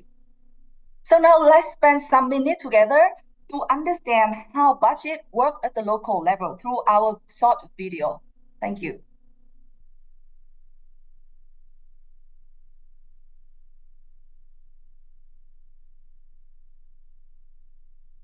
Please play the video.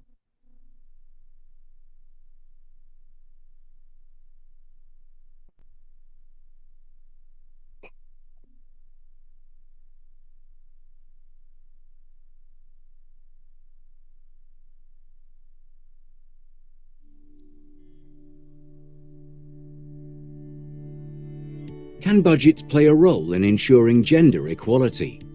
Despite the efforts around the world, gender inequalities continue to exist. How can we make these efforts more meaningful and ensure equal opportunities for all?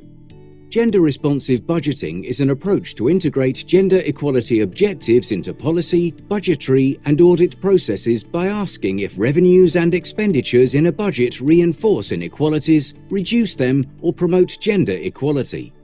It involves systematic usage of tools and procedures in the budget cycle and uses fiscal policy and administration to promote gender equality.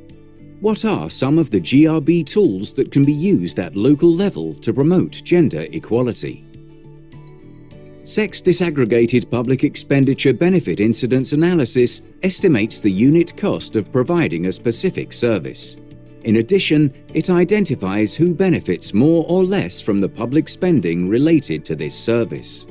For instance, by estimating the unit cost of specific public transport service and calculating the number of men and women using this service, we can evaluate the distribution of budget resources among women and men.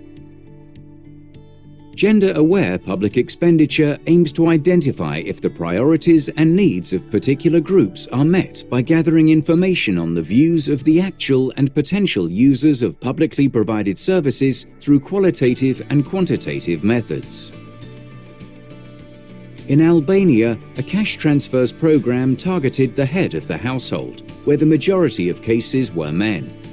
After a survey on how these funds were spent and a series of focus group discussions with women and men, the government, with the support of UN Women, changed the program in a way that main caregivers directly received the cash transfers. Municipalities allocated and spent additional funds and included other criteria to make the program more inclusive. Sex disaggregated analyses of budget impact on time use analyzes how changes in government resource allocation impact the way time is spent in households. It also helps answer whether a proposed cut is likely to increase the time men and women spend on unpaid care work. A UN Women report shows that in Europe and Central Asia, on average, 70% of women spent more time on unpaid domestic work compared to 59% of men in April-May 2020. It means that policies during the pandemic have had a high cost in terms of time use for women, and it suggests that investing in the care economy will reduce the burden of unpaid and domestic work of women. Gender-responsive participatory budgeting.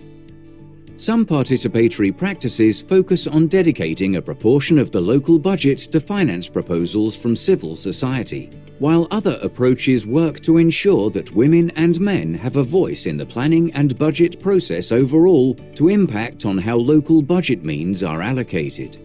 For instance, several municipalities in North Macedonia implemented gender-responsive participatory budgeting through a series of outreach activities to ensure that women's voices have been included in the budget making. As a result, several programs were identified and funded, such as supporting women entrepreneurs, changes in transportation services, and opening new daycare facilities, among others. Public expenditures must be targeted appropriately to benefit both women and men in their diversity, ages, gender, origins, place of residence, among others. Sustainable Development Goal 5, Achieve Gender Equality and Empower All Women and Girls, includes the indicator 5C1, proportion of countries with systems to track and make public allocations for gender equality and women's empowerment. The Development Agenda for 2030 calls governments to increase transparency on public spending and measure and increase their efforts on tracking systems for gender equality resource allocations.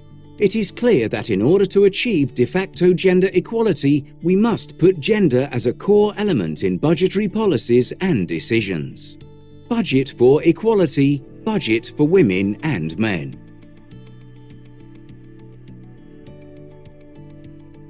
Thank you. Okay, so just some milestones on gender responsive budgeting. So some of you may heard about this for the first time. And actually, it has been implemented 40 years ago, and it's starting in Australia. And I want to bring you that it's very important milestone that in 2015, we have talked about the sustainability, the SDG and the Addis Ababa.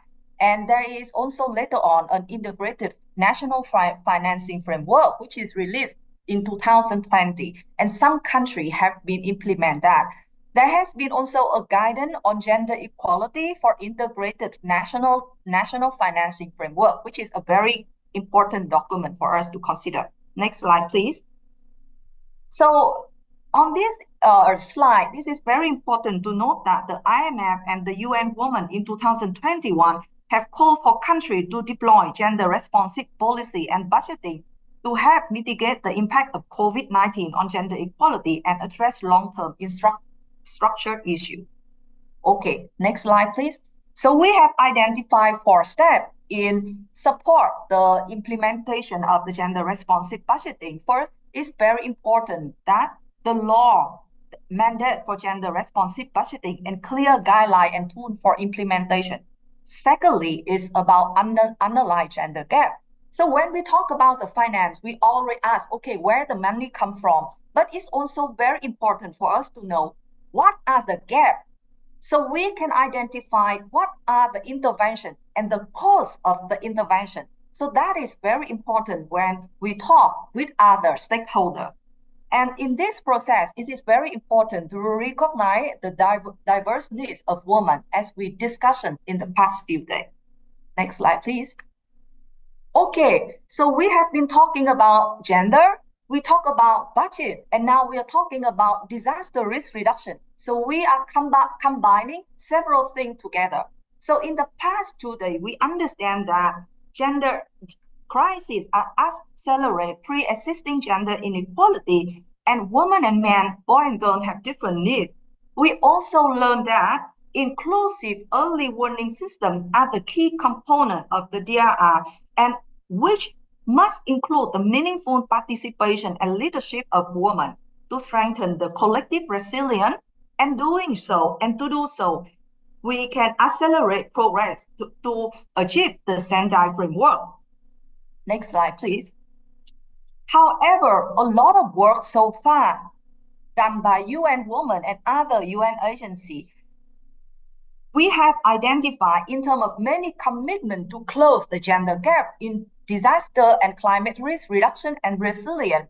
One of the barriers, which is about increased finance resource for gender equality, it means that there has been very limited financing to ensure to advance gender equality in DRR, and that is one of the key issues that we address today. Next slide, please. So in terms of financing for gender responsive DRR, there is clear evidence to show that there is lack of stable fund for inclusive gender responsive risk reduction, and then need much more resource to secure for gender responsive budgeting and also to mainstreaming gender equality and social inclusion into resilient building. And it is very important to apply gender lens to budgeting and secure budget for national budget for promoting gender responsive risk reduction. Yeah.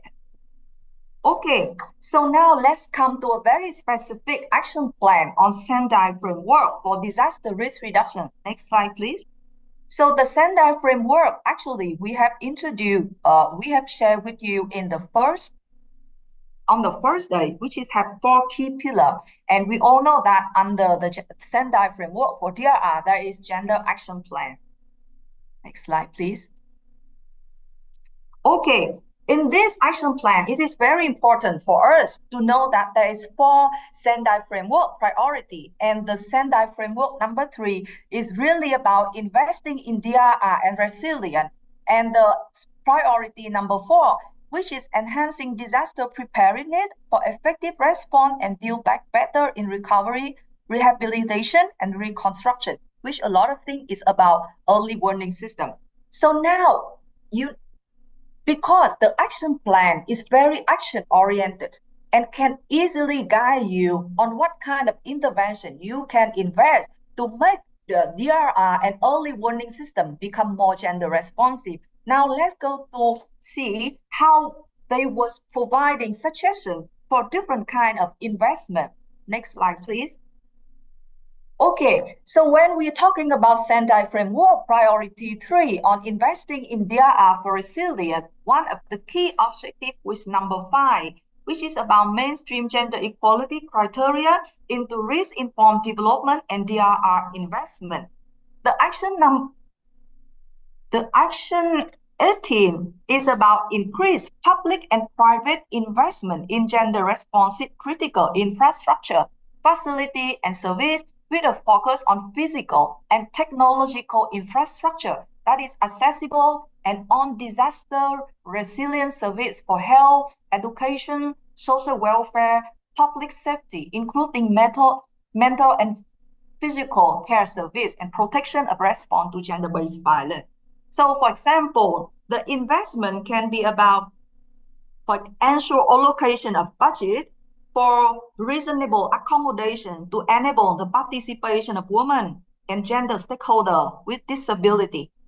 Or we have to review infrastructure priority through a gender lens to ensure that social and economic needs and activity of women and gender stakeholders are also met, but including priority for housing reconstruction to avoid long periods of temporary shelter, which are associated with increased risk of gender-based violence. Next slide, please. So on the action 19, which is about promote public and private sector investment in gender-responsive ecosystem-based approach to disaster risk reduction in collaboration with rural, remote, and indigenous people. So there is a number of examples that you can do. So one example is already shown on the screen.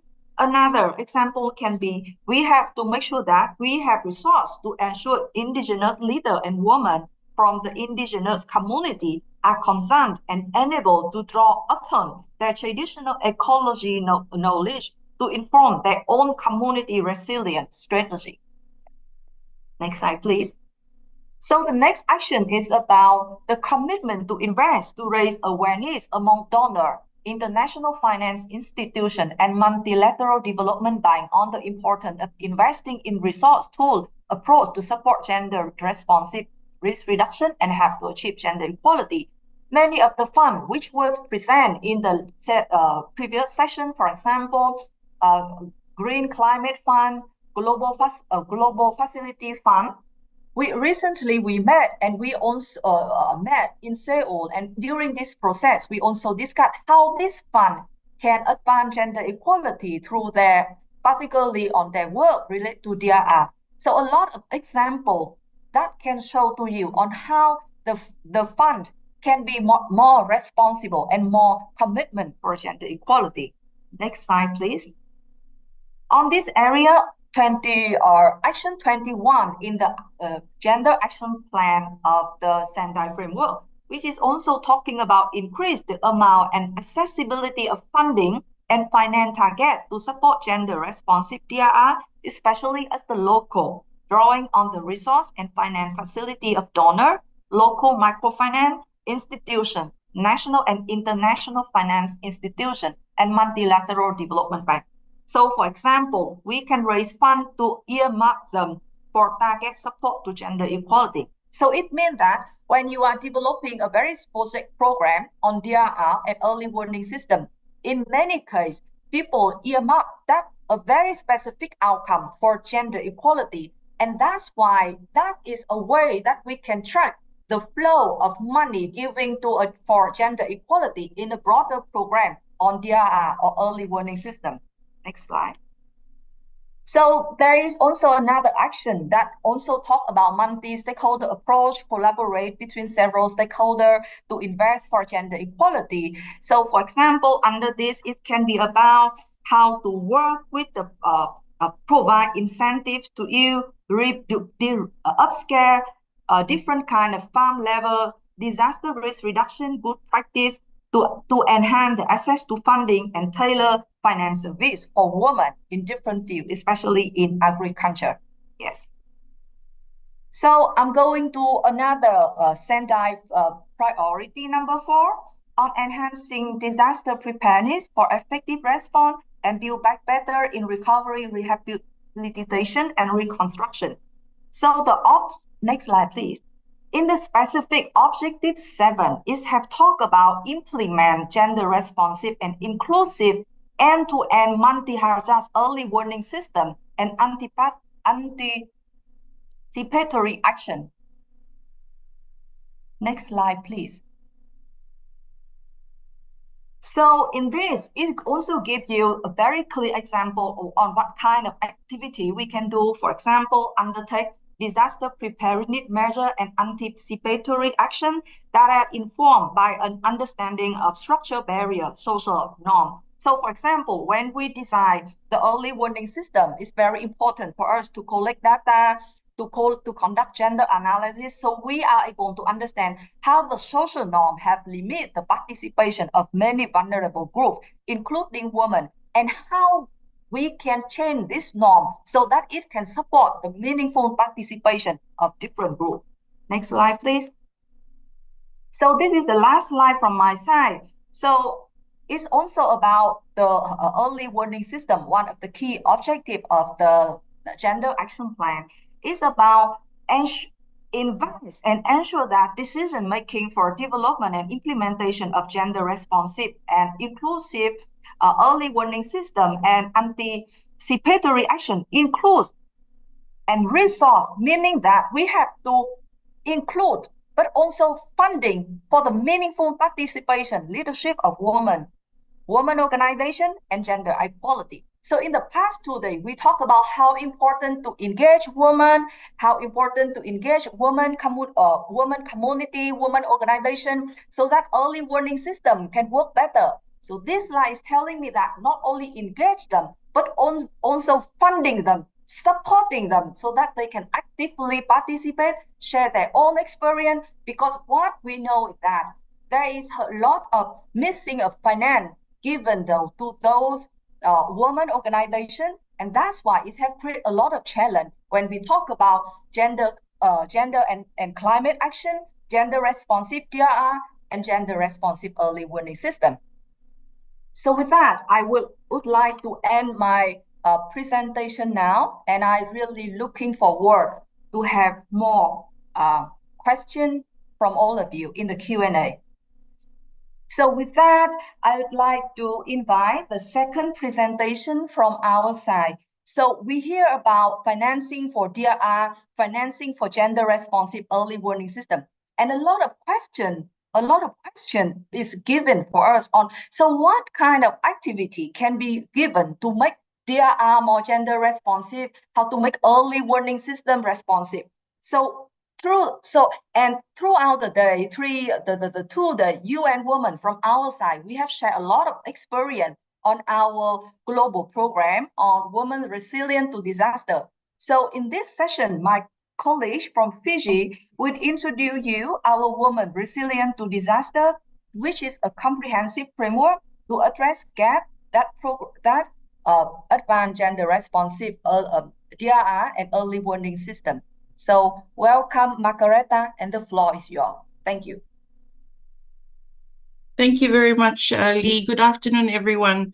As Lee mentioned, I work out of the Fiji Multi-Country Office here in Suva, supporting the implementation of the Women's Resilience to Disasters program that's implemented in 4 countries in the Pacific. So in this session, we will look at the context of gender and disaster risk reduction in the Pacific. We will discuss the gender gaps that Lee has also touched upon, and look at how the Women's Resilience to Disasters program works to close these gaps and build gender responsive and inclusive disaster risk reduction systems, and as well as women's resilience. Slide 2, please. So as you know, the Pacific is highly exposed to and vulnerable to geohazards and extreme weather events. Annually, the region experiences multiple hazards, resulting in annual average losses of around US 0.5 billion, which is close to around 5% of the combined gross domestic product for Pacific small island developing states. So in this context of gender, women are still unable to fully participate in economic, social, and political life due to a number of gender barriers that Lee also mentioned, and the social norms that we know are part of Pacific culture that excludes them from decision-making spaces. We still see high rates of gender-based violence persisting in the region, and women representation in parliaments continues to remain low. Next slide, please. So then we can agree that disasters are not experienced uniformly by everyone in the community, but women often face intersecting forms of gender inequality and discrimination, which increases their vulnerability to disasters. And they are the ones that are more likely to lose their livelihoods, in which case reduces their capacity to manage or cope with risks, prepare for and recover from disasters. Next slide, please.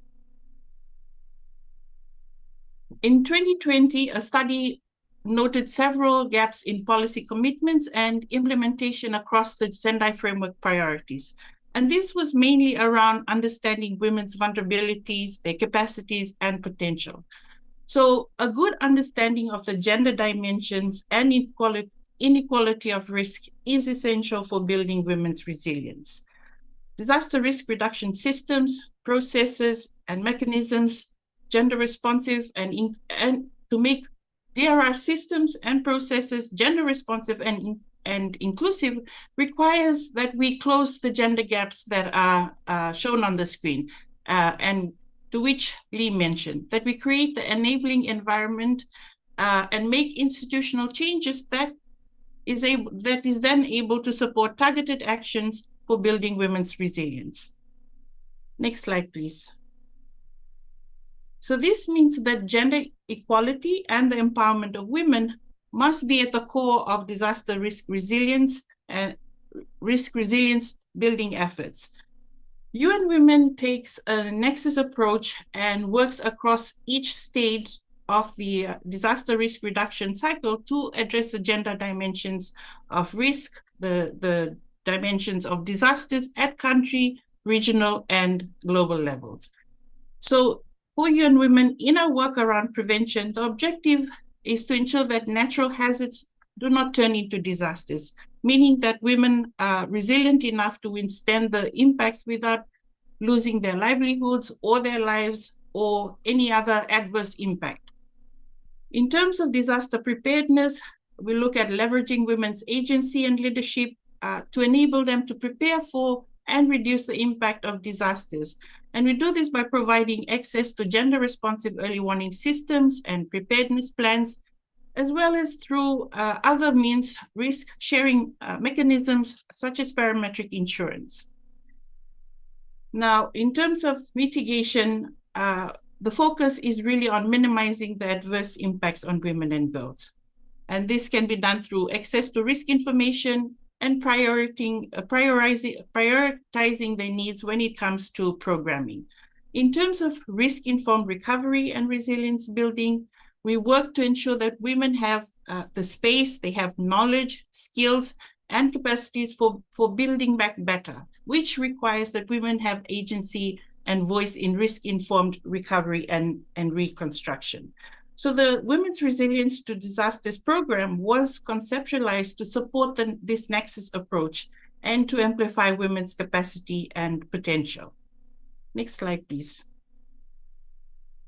So the Women's Resilience to Disasters program is the first in the Pacific to specifically target women's resilience. The program is implemented in 4 countries, in Fiji, Kiribati, Vanuatu, and Solomon Islands, and it is one of UN Women's Gender Equality Accelerators. We also have sister programs that are implemented in the Sahel region, in Africa, and also in the Caribbean. Next slide, please. So overall, the Women's Resilience to Disasters program goal is to make the lives and livelihoods of women and girls resilient to disasters and climate change. And the idea is so that they will be able to fully participate in building thriving and sustainable communities. The program works at 2 levels. So at the systems level, the program engenders policies, plans, programs, and budgets that promotes women's leadership and capacity, that increases their knowledge and access to tools, and creates opportunities for improved coordination. So these systems level changes, or these institutional changes, then provide the enabling environment for implementation of targeted actions. Now, these are actions that are implemented at the local level to increase women's access to gender-responsive early warning systems, to increase the access to products and services that can support resilient livelihoods and resilient businesses, as well as provide them opportunities to network with each other and build partnerships. Next slide, please. So when it comes to implementation of the program, implementation is really driven at the country level, and this is supported or complemented by regional and global components.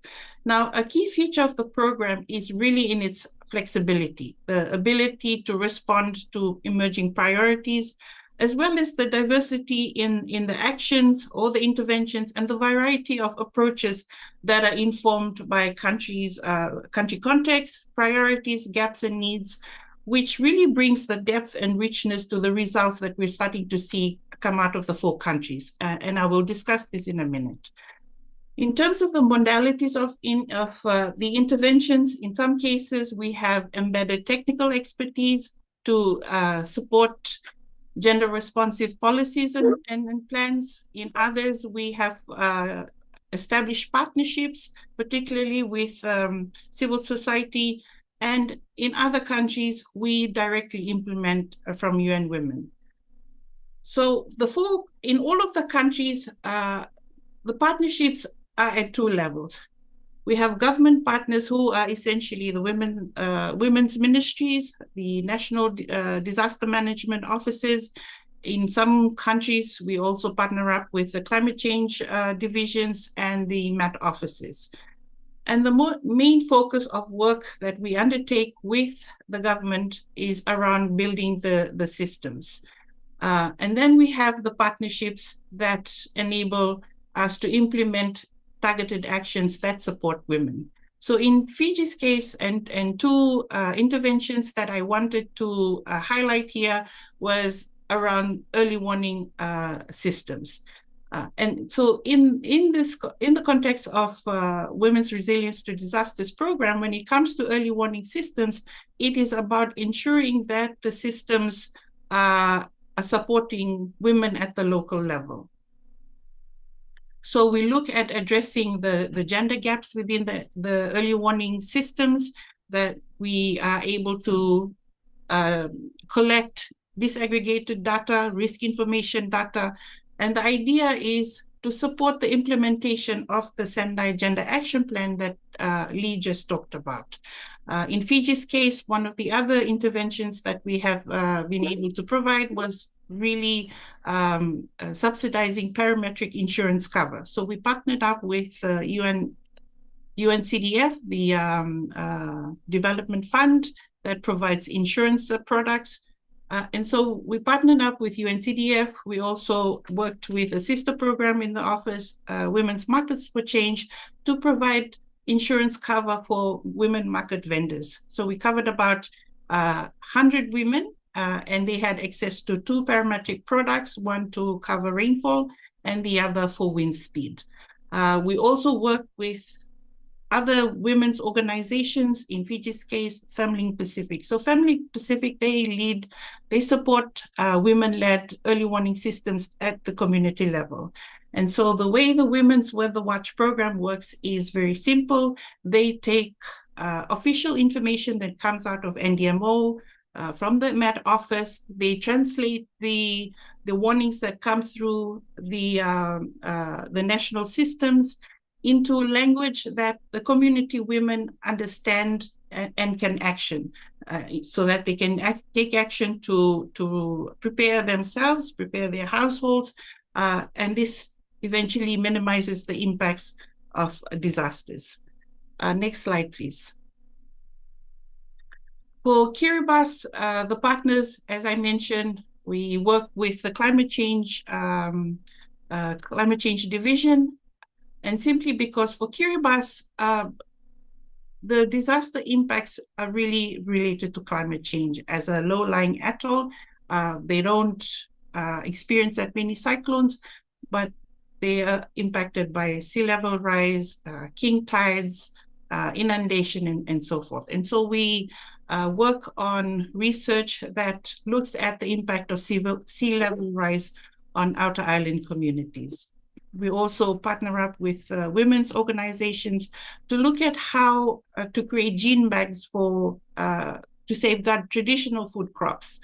We also provide capacity building support for women who have small businesses, whether it's sewing or small repair work. And if you look at the case of Kiribati, I'm not sure if you're able to see this, but in the Pacific, you have different the diversity in the size of the countries. So for Kiribati, small, very small land, the highest point is 3 meters above sea level. But if you look at the screen, you can see that it is a big ocean state. And so one of Kiribati's main issues is around climate change. Next slide, please. For Solomon Islands, again, similar but different in terms of the approaches and the interventions. For Kiribati, at the systems level, their focus is on creation of community-based disaster risk manuals and promoting women representation in provincial level committees on climate change and disaster risk reduction. We actually partner up with an OPD, which is an organization for people with disabilities, to ensure that people with disabilities, and particularly women, are not left out of resilience building efforts at the local, at the community level. Part of the programs that we also support with, in partnership with the local communities, is around green agriculture practices. We also support financial literacy for community-based cooperatives that are run by the women. So as you can see, there's a variety, there's diversity in the approaches that the program undertakes, depending on what the country context is and what the priorities are. Next slide, please. For Vanuatu, our partners are the NDMO office, the Women's Ministry, and we also have the highest number of civil society partner organizations.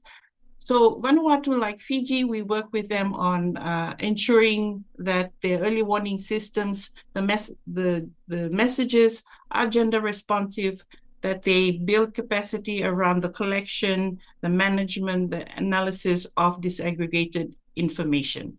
One of the unique partnerships that we have with Vanuatu is around financing.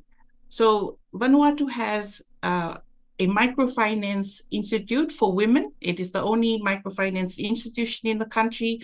Our partnership enables women to receive subsidized or soft loans for solar panels and solar powered equipment, for example, fridges and sewing machines. And this package was put together as part of the recovery plan for Vanuatu following the twin cyclones that happened recently. And so with this, I wanted to show a video that depicts and shows how we are building women's resilience in the communities through the interventions that we are supporting.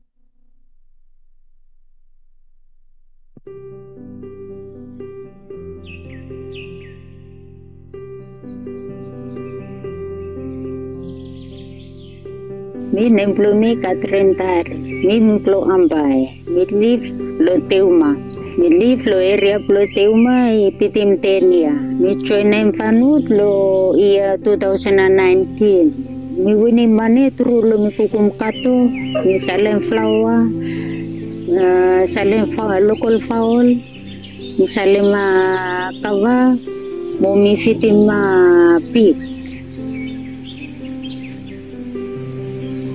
Karang sola icebox ye emi helping me pikuan lo business flow me. Sola icebox ye emi bring him additional income.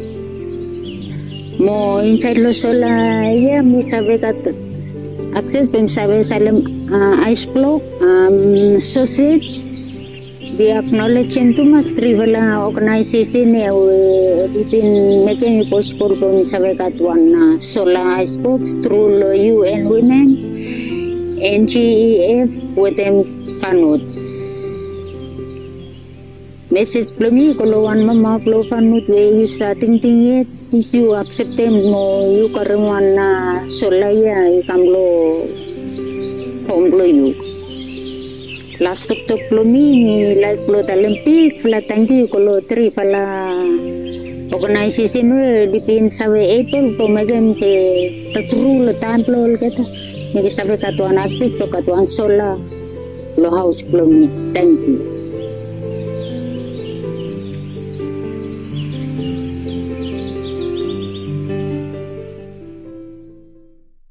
So that's just a clear example of how we are supporting women at the community level to build resilience. Now, for this program, one of the questions that we get asked a lot is about the maintenance of the solar panels. What happens when another disaster happens? So as you can see, the partnership also includes the National Green Energy Fund in Vanuatu, as well as the Department of Energy. So these women, when they receive their solar panels, their products, they are trained in how to remove the panels during disaster events and then reinstall them when that passes. So it ensures the sustainability of the support. Next slide, please. As I mentioned earlier in the presentation, the program also has regional and global components. For the regional component, we focus mainly on knowledge management, advocacy for gender and disability inclusion, and support for regional frameworks and mechanisms. And you'll see on the list there all the regional frameworks and strategies that support gender equality in the Pacific, that support gender responsive disaster risk reduction and climate change action. Next slide, please. At the global level, the work is around advancing gender responsiveness in global DRR and climate adaptation processes and ensuring that global knowledge is shared, that there's strong advocacy around women's leadership for disaster resilience. And I just wanted to mention here that from a global coordination standpoint, UN Women works with 50 other UN agencies to advance gender responsive implementation of the Sendai framework. And one of the key tools there is the Gender Action Plan, which Lee spoke to at length. So the Sendai framework and the Sendai Gender Action Plan supports global and regional action on gender responsive DRR. The global component also supports capacity development and normative and policy development work. Next slide, please. Another key feature of the Women's Resilience to Disasters program is this framework that provides the architecture for what we call the knowledge hub that the program supports. So this knowledge hub provides a centralized all gender-related disaster, climate change, and resilience knowledge platform. It creates knowledge along 3 pillars, the risks, looking at the risks, the systems, and the action. There are 15 topics altogether and 3 cost-cutting issues. So if you are interested, the link is provided on the next slide. You can access the knowledge hub. Next slide, please.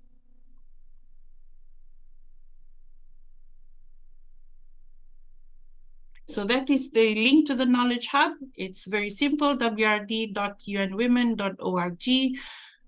The link to the Knowledge Hub takes you to a whole set of information that can support any work that you want to do around engendering disaster risk reduction and climate action. So the key features of the hub include a policy tracker, and this ensures that we are able to monitor progress in achieving gender responsive and inclusive DRR policies, strategies, and plans that member countries are putting together or establishing. We have an expert register. So if you want to work in the region and you're looking for experts that can support your programs, go on to the expert register and you can find experts.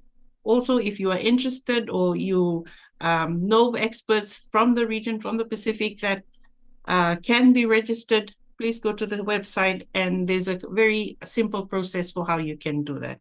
And then, of course, we have a toolbox and a library for accessing all of the tools, the guidance notes. And lastly, there's a community of practice for supporting the exchange of knowledge and experiences.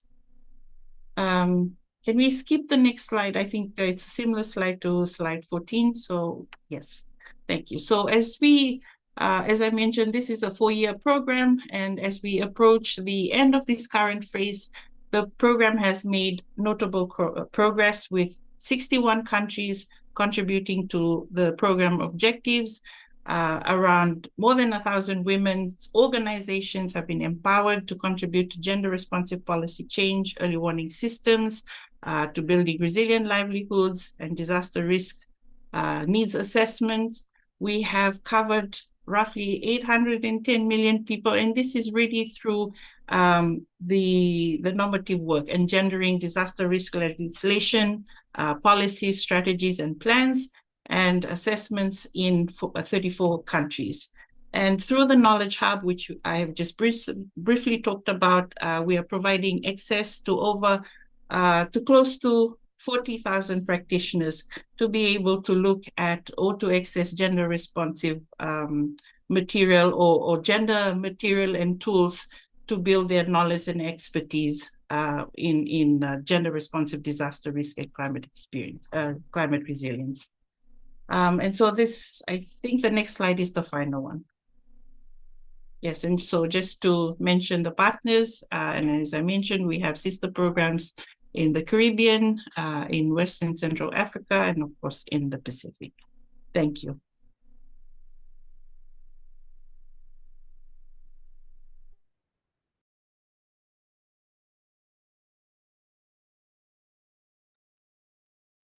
Thank you, Margareta. Thank you a lot for sharing a lot of good example and the effort of UN Women on advancing women leadership in disaster risk reduction and early warning system. So we are now coming to the Q&A session. So first, I would like to thank you very much, all the participants, for sending us your question. We really show that you are interested in this area. Yes, it's quite interesting because we combine several areas. For example, as I told you, gender equality, budgeting, financing, disaster risk reduction, and early warning system. So let me select some of the questions and sharing that with you. So it's also a kind of exchange between the speaker and the participant. So the first question for us is whether finance is important for gender equality. Yes, it is very important. Yes, we cannot talk. Because we look, in many cases we look at the money to see how we prioritize things. So, for example, in many cases we cannot say that we commit for gender equality, but there is nothing spending to reduce violence against women. No money is spending to advance the leadership of women. No money is invest for engagement of men and boys on gender equality. So my response is yes, it is very, very important. And so the question, one of the question is also is saying that whether we should okay. So this is about budgeting for women empowerment and gender equality is difficult in developing country. So this is not the way we approach. We work on gender equality, financing for it, because there is inequality. So if in a country there is inequality, then this is how you have to invest about it. So there is many gender inequality in a developing country, in a developed country, and in poor country. And when you have the issue, we have to address action to address gender inequality. We cannot wait until we become rich country and address gender inequality. Many experience telling us that, for example, you can see that Republic of Korea or Japan is also in the OECD country in the Asia. They also have a lot of problem on gender inequality. And some countries saying that, okay, we are poor, so let's put money to address other issues. But it didn't work in that way. We have to invest on gender equality if there is gender inequality issue in the country. So that is a second question. The third question is that in what way gender responsive budgeting can be incorporated into DRR and early warning system to ensure the needs of women and vulnerable groups? So, okay, in the session today, we have talked about integrated finance framework. So this, and we talk about gender responsive budgeting. Gender responsive budgeting is basically telling us that if we are spending money, if the government is budget for its work, it have to think about gender equality. You cannot say if we want to address gender, make DRR to be more gender responsive, then when we costing for the plan on DRR, you have to consider the cost to address gender inequality. So, and one of the tools that we introduced today is about integrated finance framework. So basically meaning that when a country developing a framework, a finance framework, then you have to consider different sectoral issues. For example, disaster issue, for example, economic development and other gender equality issue. You cannot put gender equality or DRR as a separated issue. So the tool is actually telling you what the step can be done. So if we look at the integrated finance framework, there will be different blocks, different blocks that introduce you, for example, in the first step of planning what you need to do. So for example, the first step is to understand the finance landscape in the country. What are the funding sources for the development? How the government is giving priority. So in this, even in the first step, gender can be taken to understand where is the finance flow for gender equality. There is financial flow to address gender inequality in the DRR. And the following step can be taken. So the response is that there is tool for it, and there is also some case to tell you what are the promoting practice. Okay, so another question is that where does government need a separate budget to gender responsive DRR and early warning system where gender development fund is already in place? So for example, some country, for example, in the Philippines, they have the gender and development budget, which is 5%. So it means that 5% of the country have to spend on gender equality. This is very important, but the more important is that how you influence the spending of 95% of the budget, for gender equality, influence gender equality, because 95% of budget is actually very important. So what they have tried to do is that using the 5% for gender equality to make gender analysis to identify the issue, so that when they are spending 95% of the money, that is contribute long-term to gender equality. In the Philippines, there is also a budget that 5% of budget is given for disaster risk reduction.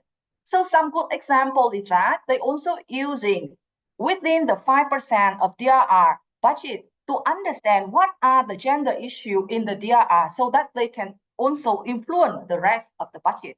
So the question to you is that there can be, and that already have some example on this issue. Okay, the fourth question is about, so can financing for gender responsive early and disaster risk reduction can be carried out in a community by private organization? The question is yes. So what is important? The important is that we identify gender inequality. So that you have to look at the SAT data, which we talked yesterday, which we need to identify gender inequality issue when you design a DRR and early warning system program. And then you identify what kind of gender equality intervention that can be taken which many of that you can refer to the second presentation from Margareta. And the third one is that ensure a mechanism where we are funding for those activities and also have a monitoring mechanism to make sure that there is money spending for it in a correct way. In many ways, they also do a gender audit to make sure that there is impact of investment on gender equality when we are spending to DRR and early warning system. So, and the funding source in this case is actually from a private company, can be from a private or from the international organization. So my response is that, yes, we can do at the community level. And if the fund is come from the private sector, we is also work for gender responsive DRR and early warning. Yes, so maybe that is the major question that we have so far. And now maybe I would like to invite my colleague, Margareta, to discuss some of the questions that already shared by the participant. So Margareta, I already shared some questions that the participants sent you during your presentation. So the floor is over to you. Thank you. Thanks, Lee. So I got, I think, 3 questions. The first one was around practical examples of actions that the WRD program has helped to make a difference or impact. So the 2 examples that I want to share will be at the 2 levels of interventions that I talked about. One is at the national systems level, and then the other is at the community level. And I'll use the case of Fiji. So for Fiji, as I mentioned, the modalities of our interventions are varied. So in Fiji's case, we embedded technical people within the NDMO office to support the engendering national disaster management policies. Now, if you've been following the NDMO developments in Fiji, it is the first time ever that the office has tabled a bill on disaster risk management. And linked to that bill is a national disaster risk policy. So the WRD program has supported integrating gender and disability inclusion into the process, into the policy.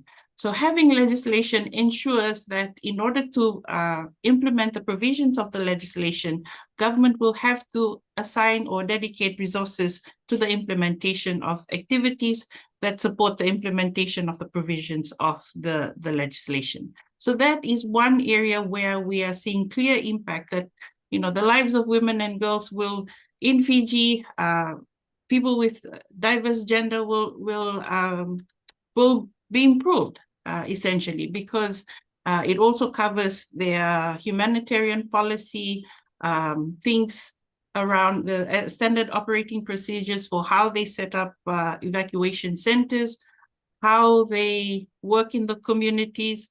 So being able to engender policy and legislation ensures that the change, this transformative change in the sense that government, as Lee mentioned, through the budget allocates resources to implement policy. So that's at the systems level change. At the community level, as I mentioned, the work that we do with Vanwoods, the partnerships with Vanwoods, the National Green Energy Fund, and the Department of Energy. So what it has done for women like Catherine is it's built resilience into their revenue generation stream. So previously, she only relied on smallholder farms rearing chickens and pigs. Now she's able to diversify her income stream into selling small products like the ice blocks and the sausages that she showed. So that's building an element of resilience that is obviously going to help give her voice in terms of decision-making around the family. As a woman that's bringing finance into the family, obviously that earns respect in her community and gives her a voice in terms of how the community works and especially her role as a woman in the community. So these are 2, I would say, clear examples at the national level. and at the community level that we think are making positive or transformative change to the lives of women and girls. I also wanted to mention that because a lot of the session talked about the different financing mechanisms, whether it was for early warning systems or gender responsive budgeting, the work that WRD does through the creation of gender responsive systems, if you have worked in development, you understand that a lot of the development partners, a lot of the IFIs, a lot of the MDBs are increasingly looking at gender as a component to all of their services and products, whether it's financing or whether it's technical assistance. There's often a gender component. So when you are building gender responsive systems at the national level, this allows financing to flow to the development needs within the country. So I think these are some of the ways that, although the Women's Resilience to Disasters program provides small financing at the community level, in terms of the broader macro level, these are some of the ways that we are creating transformative change by building the systems that will enable funding towards gender responsive actions. So that was one of the questions that I received, Lee. Let me just see if there's any other questions. So the other question is asking about how do we ensure that women have access to programs through partnerships and other forms of collaboration. In our work, we've realized the value of working with community women's groups. Without the work that civil society women do, the NGOs, the women's organizations, a lot of the change that we are seeing will happen much slower. They are in touch with what's happening in the communities. They have built trust with the communities. So when we work with civil society organizations, in particular women's organizations, we are seeing a lot more traction in terms of building or influencing gender equality. In order to understand what actions are required to ensure that women have greater access, the UN Women uses gender assessment tools. So whether it's a rapid gender assessment or using gender and age markers, this gives you the data, as I mentioned, also being able to collect gender disaggregated data, being able to analyze it to inform your actions, to inform policies.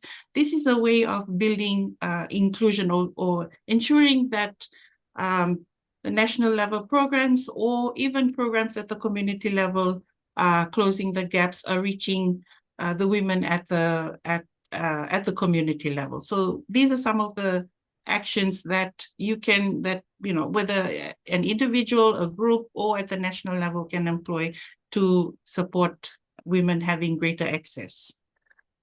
So Lee, I think those were just the two questions that I received. Yes. Thank you. There are any other questions. Thank you, Margareta. So before Thanks, Lee. closing the session, I would like to also bring another question, which is about how do we measure the effective of expenditure on gender equality, as I believe the methodology of doing so is more qualitative. Yes. So this question is for me.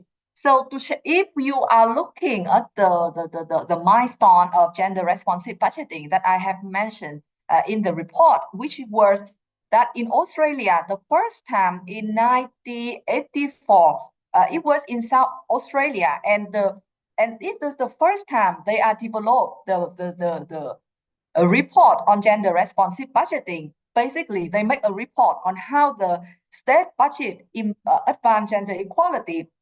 So to responding to you, I would like to share that there has been many countries doing this kind of report, and it's both including qualitative and quantitative. So it means that there is also a tool can tell you how much money is spending for specifically on gender equality. So some countries have been doing this very well. For example, Australia, UK, South Africa, there are some countries that is quite famous on this area. And for example, if you look at the report of OECD country, they also have a regular report on how much OECD countries spending for climate change, and in that, how much money is spending for gender equality. Or yesterday, we talked about the interagency working group of both government, government, UN, and other stakeholders working on humanitarian. So they are doing annual report, and which also show how humanitarian action are making progress on gender equality. So in conclusion, just to share with you that there is a very specific tool that can help you to do that. And that actually very important because it shows how accountability we take for gender equality. As I said many times, many countries, many organizations talk about commitment for gender equality, but we need much more resource to close gender gap as we wish in the SDG 5. So with that, I would like to conclude this session. I'd like to thank my colleague Margareta to sharing a lot of country experience to us today. And I thank you all participants for your active participation. Thank you very much. And I would like to hand over to my colleague Grace. Thank you. Thank you, Lee, for allowing me to continue again. We finally arrived at our last activity of this workshop, exchange of key takeaways and quiz. It's third day quiz to remind ourselves with knowledge and insights we gained throughout 3 days, not only touching today's learning, but we also extend our coverage to whole sessions for this quiz. So please enjoy.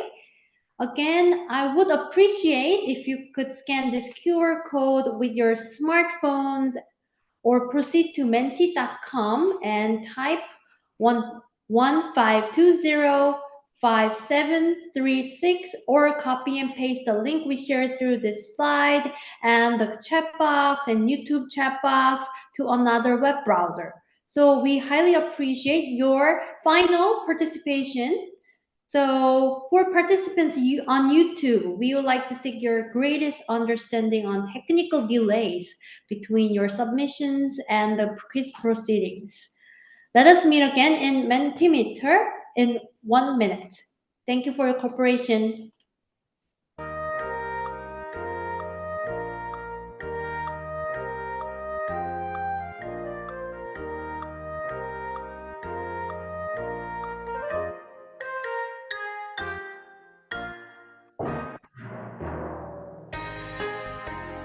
Oh, let us see the participants. Next page.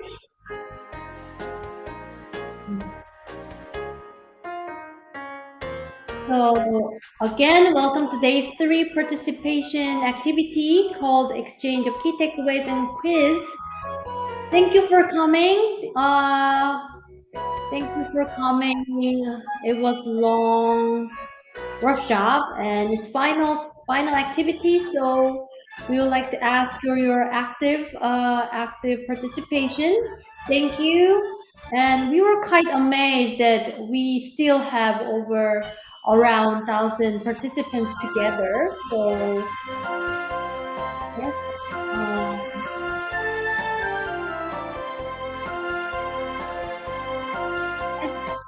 Welcome.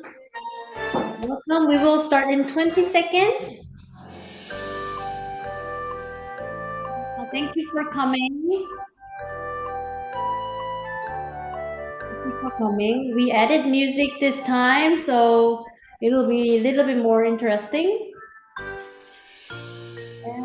Thank you. Thank you. So let us start because we have a long way to go.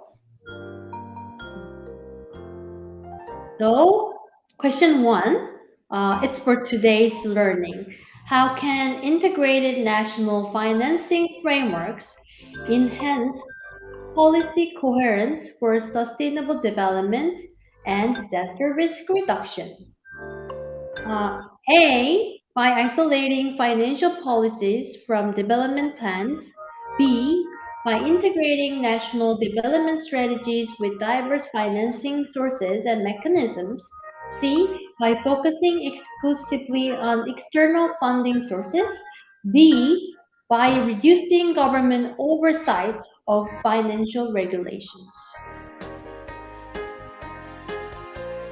Oh, so our YouTube participant is also joining.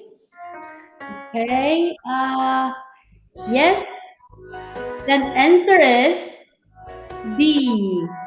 By integrating national development strategies with diverse financing sources and mechanisms, the integration ensures all financial decisions are made with a holistic view of their impact on sustainable development and disaster risk reduction. So we really need holistic approach. Yes. Second question, which of the following best refers to DRR financing? Yes, thank you for your participation. Thank you. Thank you.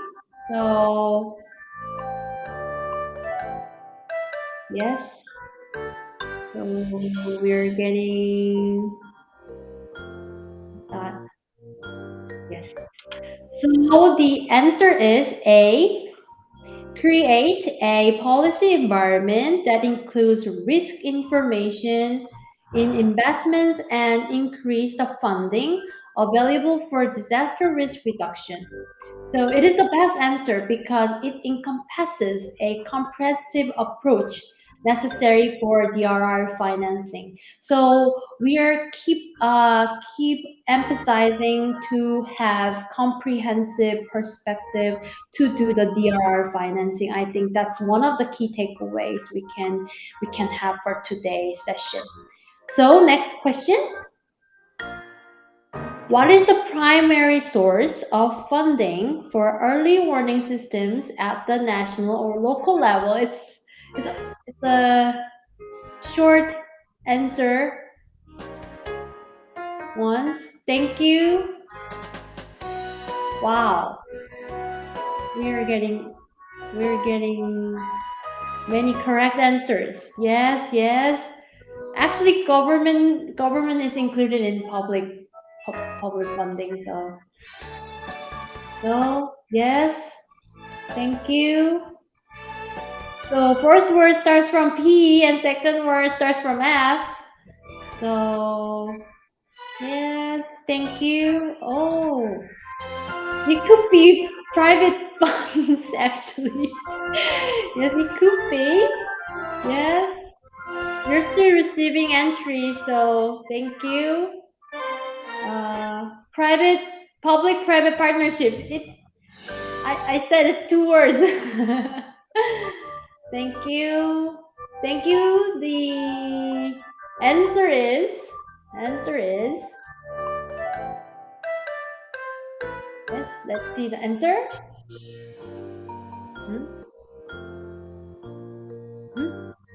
The next slide, maybe we can. The answer is public funds. This includes government budget allocations. So although all other options such as global pooled financing could work as a source of fundings for early warning systems, public funds, including public and local government budgets, are very primary sources for continuous and effective sustainable early warning systems. As we learned today, public funds is really important. So our next question,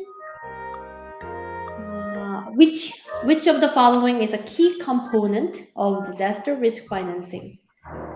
Ooh.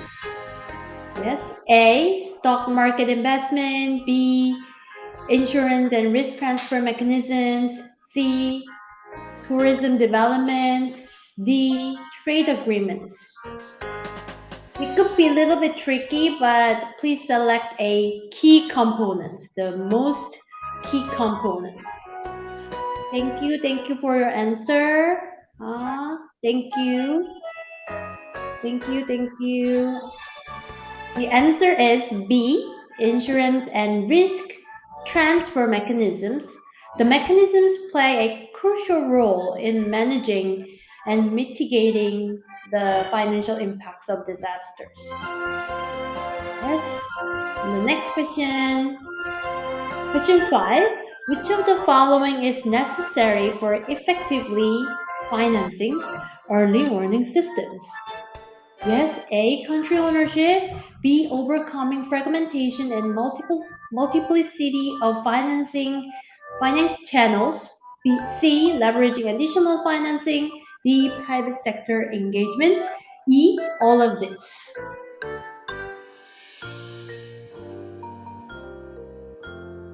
Yes. We are with over 500 people. Thank you very much.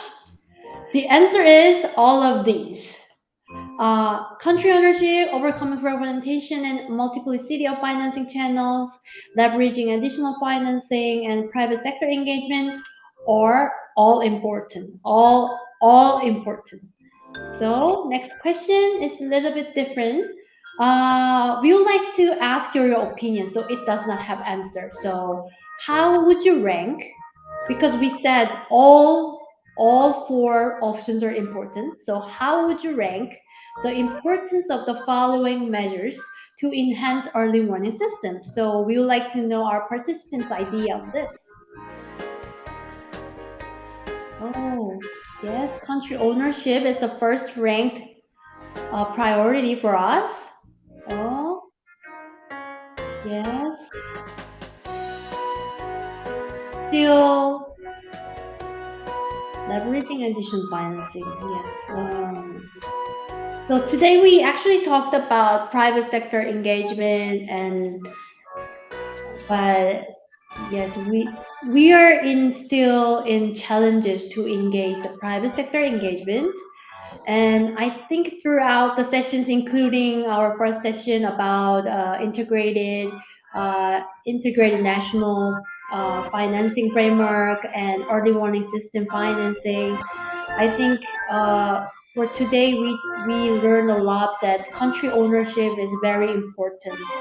So I think participants are also agree with this. So the first measure was country ownership. Second was overcoming fragmentation and multiplicity of financing channels. Third was private sector engagement. Fourth was leveraging additional financing. But we all know all these 4 options are all important. Thank you very much. And question 7. Which statement best describes the role of finance mechanisms in ensuring gender-responsive early warning systems? We just learned this why financing mechanism is important to ensure gender-responsive early warning systems.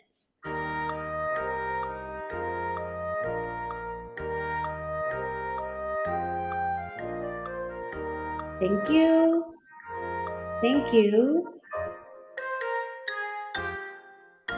Yes, we are waiting. Thank you. The answer is C. Funding with clear gender equality goals, gender responsive mechanisms, and adequate budgets. Providing sufficient funding is very crucial to translate gender equality goals and gender responsive plans into actions. Yes, the next question is also related to question 7. What is the correct statement about gender responsive budgeting? Ms. Lee has explained this. What is the correct statement about gender responsive budgeting? A. Gender responsive budgeting is about creating separate budgets for women or solely increasing spending on women programs. B. Gender responsive budgeting does not necessarily require a detailed analysis of interventions such as policies and laws that promote women's rights. C. Gender responsive budgeting aims to collect and allocate public resources in ways that promote gender equality and empower women. So the answer is C. The gender responsive budgeting aims to collect and allocate public resources in ways that can promote gender equality and empower women by considering how budget decisions affect women and men differently. This GRB, gender responsive budgeting, helps ensure that policies and spending promote equitable outcomes for all genders. So it's not specifically for women and girls, but it is for gender equality. Thank you. So these were the questions from today, and we would like to proceed to questions from previous days, from day 1 and day 2, to recap key information. So number 9. Which target of the Sendai framework for DRR 2015 to 30 aims to substantially increase the availability and access to multi-hazard early warning systems? Target B, target D, target F, target G. I think we have talked about this target for over, I think, 100 times. But still get confused, it's okay. Thank you for your answers.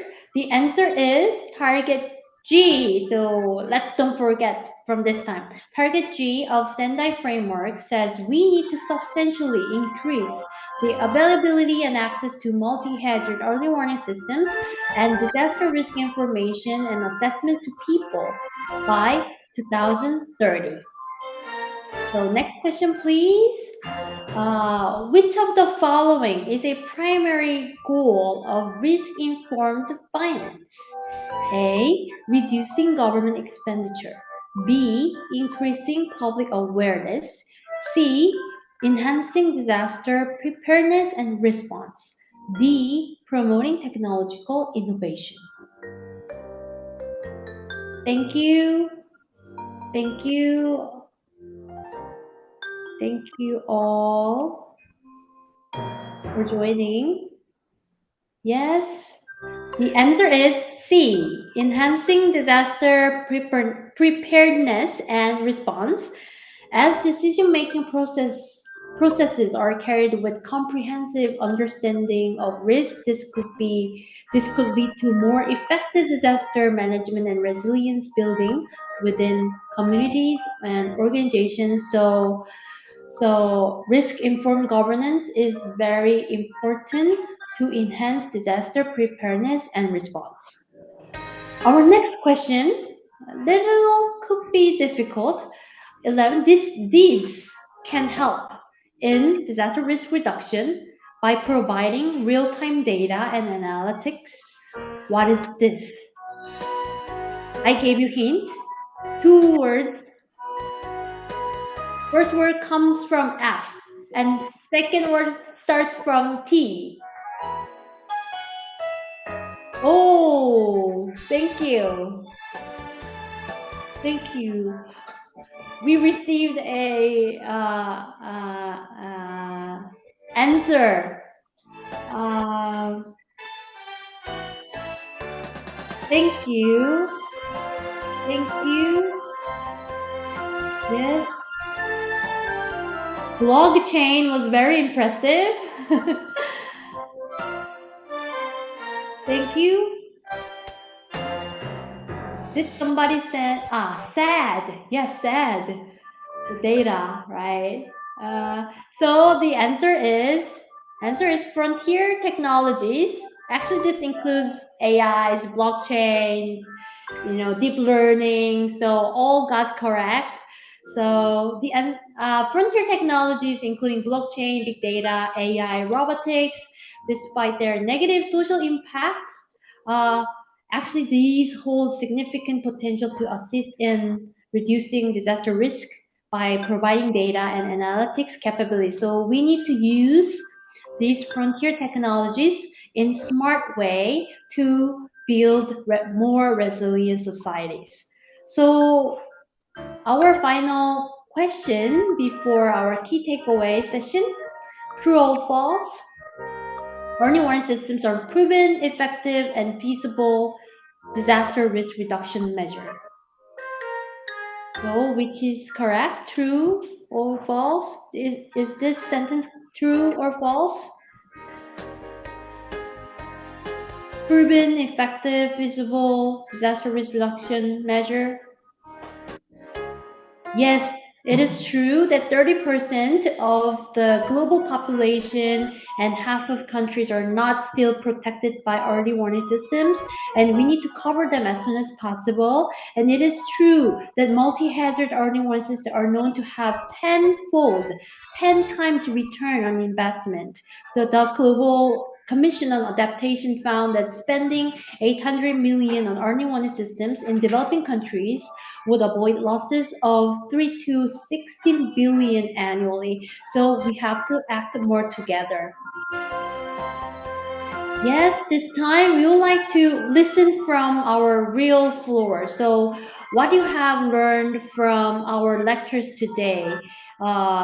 So send us your own takeaways. So please send your lessons learned with your identification. Like, for example, gender responsive DRR and early warning system budgeting is important, greatly, like this. So we would like to hear your key takeaways for whole 3 days, not only today. Oh, gender responsive DRR. So gender responsiveness was quite impressive and very insightful for our participants. Sad. Gender equality, yes. That is why we chose to do this seminar to mainstream gender in DRR and early warning systems. Thank you. Importance of early warning systems, yes. Integrated national financing, happy to hear that. Gender equality is important, yes. Multi-hazard early warning system, public-private partnership is important for financing. So let's scroll down for yes, technology. Yes, technology is very important for easier and safer and accurate, fast early warning system is very important. Also, technology is very important to build risk-informed governance, which is very necessary for us to carry this mission. Yes, gender sensitivity. I think most of our participants are really into the gender responsiveness, gender mainstreaming, and thank you very much. It's very impressive. Thank you. Financing is the key to tackle disaster risk. Thank you. Financing is important. Planning is also important. Don't forget our first day one. Planning and assessment is also very important. This could be the start of enhancing DRR and RD1 systems. So let's move on to our next activity, which is to hear your actions. Actually, actions are the things that matter most. So we would like to hear what actions would you take after this 3 days of intensive learnings. Yes. So for example, I will convene a national and local stakeholder meetings to consider enhancing earning one system in my country. So this could be an example. Collaboration with different experts. Yes, that's important. Capacity building. Yes, we are doing capacity building. Capacity building, as we said, capacity building for national meteorological, hydrological services members, and it is very important. And today we noticed that national actions are really important with support from local governments and local actors, as we learned from our lecturers. So to the capacity building of national actors are really important, and local actors are really important. DRR community awareness, yes, it is very important. Thank you. So I will share what I learned for the local level. Thank you, thank you. We are very delighted to hear that. Thank you. So local stakeholders, yes. Thank you. Promote awareness. Thank you. Yes. Thank you very much for your entries. Combine academia and media. Yes. He prepare a gender responsive, viable disaster risk reduction management plan. Yes. Thank you.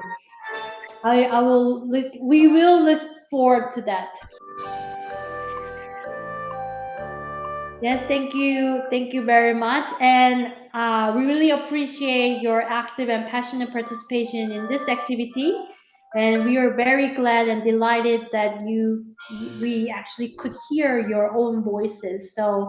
Um, so as you may have guessed here, we are having like-minded people all around us. So we can make changes for more resilient society together. Again, thank you all for your active participation. And this was the last activity we prepared for this workshop. So yes, and now I would like to invite our Mr. Sanjaya Bhatia, head of UNDRR Office for Northeast Asia and Global Education and Training Institute for the closing remark. Please kindly have the floor, Mr. Bhatia. Thank Thank you you. very much, Grace. So, colleagues, it's the end of a very hectic, I would say, 3 days, and I hope I've been seeing from your responses that you have picked up all the ideas and the concepts and the information that we gave you, which was quite intensive. It was a lot of knowledge packed into very less time, actually. So it was very interesting to see your responses and also your performance in the quiz, which you've done well. So I do realize that you have very strong takeaways. Please keep us informed of what you do after this workshop, including if you are taking up some activities to create awareness amongst your colleagues, or you are taking activities to inform policies or plans, or helping governments or other stakeholders to implement some of the tools that you were made aware of during this 3-day workshop. So I want to thank all of you. It has been a huge number every day consistently. So congratulations to all of you. I'd also like to thank all the partners. This was a multi-partner initiative. With especially, of course, the UNITAR CIFAL Jeju Center, the United UN DESA and the UN POG, and then the UN Women, and of course the UNDRR colleagues, also my colleagues who were involved actively in making this happen. So as I said, please keep us in the loop, keep letting us know what you're doing with these tools and knowledge and information. And in case you need to more information, we have provided all the material, shared all of it with you. There are links to many other resources there. But if you need something more specific, please reach out to us. We'll be happy to help you as you go forward. So with that, again, congratulations to everyone, and thank you for your active support and participation. Thank you for your kind and insightful words for our event, Mr. Bhatia. Thank you very much. Finally, we have reached our end of the program from the day one, setting the scene, disaster risk reduction, and gender responsive early warning and early action. Day two, digital government transformation and AI for early warning systems, accelerating resilience and gender responsive sustainable development. To day three, financing framework for disaster risk reduction and early warning systems. We had intensive learnings about the disaster risk reduction and early warning systems. we could think about what we could do and what we have to do to reduce disaster risk and protect our lives with early warning systems. We hope that this workshop could be a good start or encouragement for your further and bold actions. Before we close, I would like to deliver important notices. First, as we underscored, please do attendance check for day 3. This is the only way to prove your attendance at our workshop, and kindly be reminded to type the correct email and name that you have been using for 3 days. That's really important. And once again, your attendance for all 3 days is a major prerequisite for a certificate. Plus, we request you to complete and submit pre and post event evaluation surveys. As you may have noticed, pre-event evaluation survey is closed on Tuesday. So we sincerely hope that you have completed pre-event evaluation survey by today. Post-event evaluation survey is due on 31st of July, which is next Wednesday. So please scan this QR code or copy and paste the link in the chat box of both platform before our closing. Once more, please be minded to use the accurate and same name and email address for us to track your data for certificate, because we have very big number of participants, so we really need your cooperation. Sincere thanks to your participation and cooperation for the past 3 days. We were very delighted to have you all here. Hope that we all work together hand in hand for a more resilient society with the full protection by early warning systems. Our workshop is now closed. Thank you very much.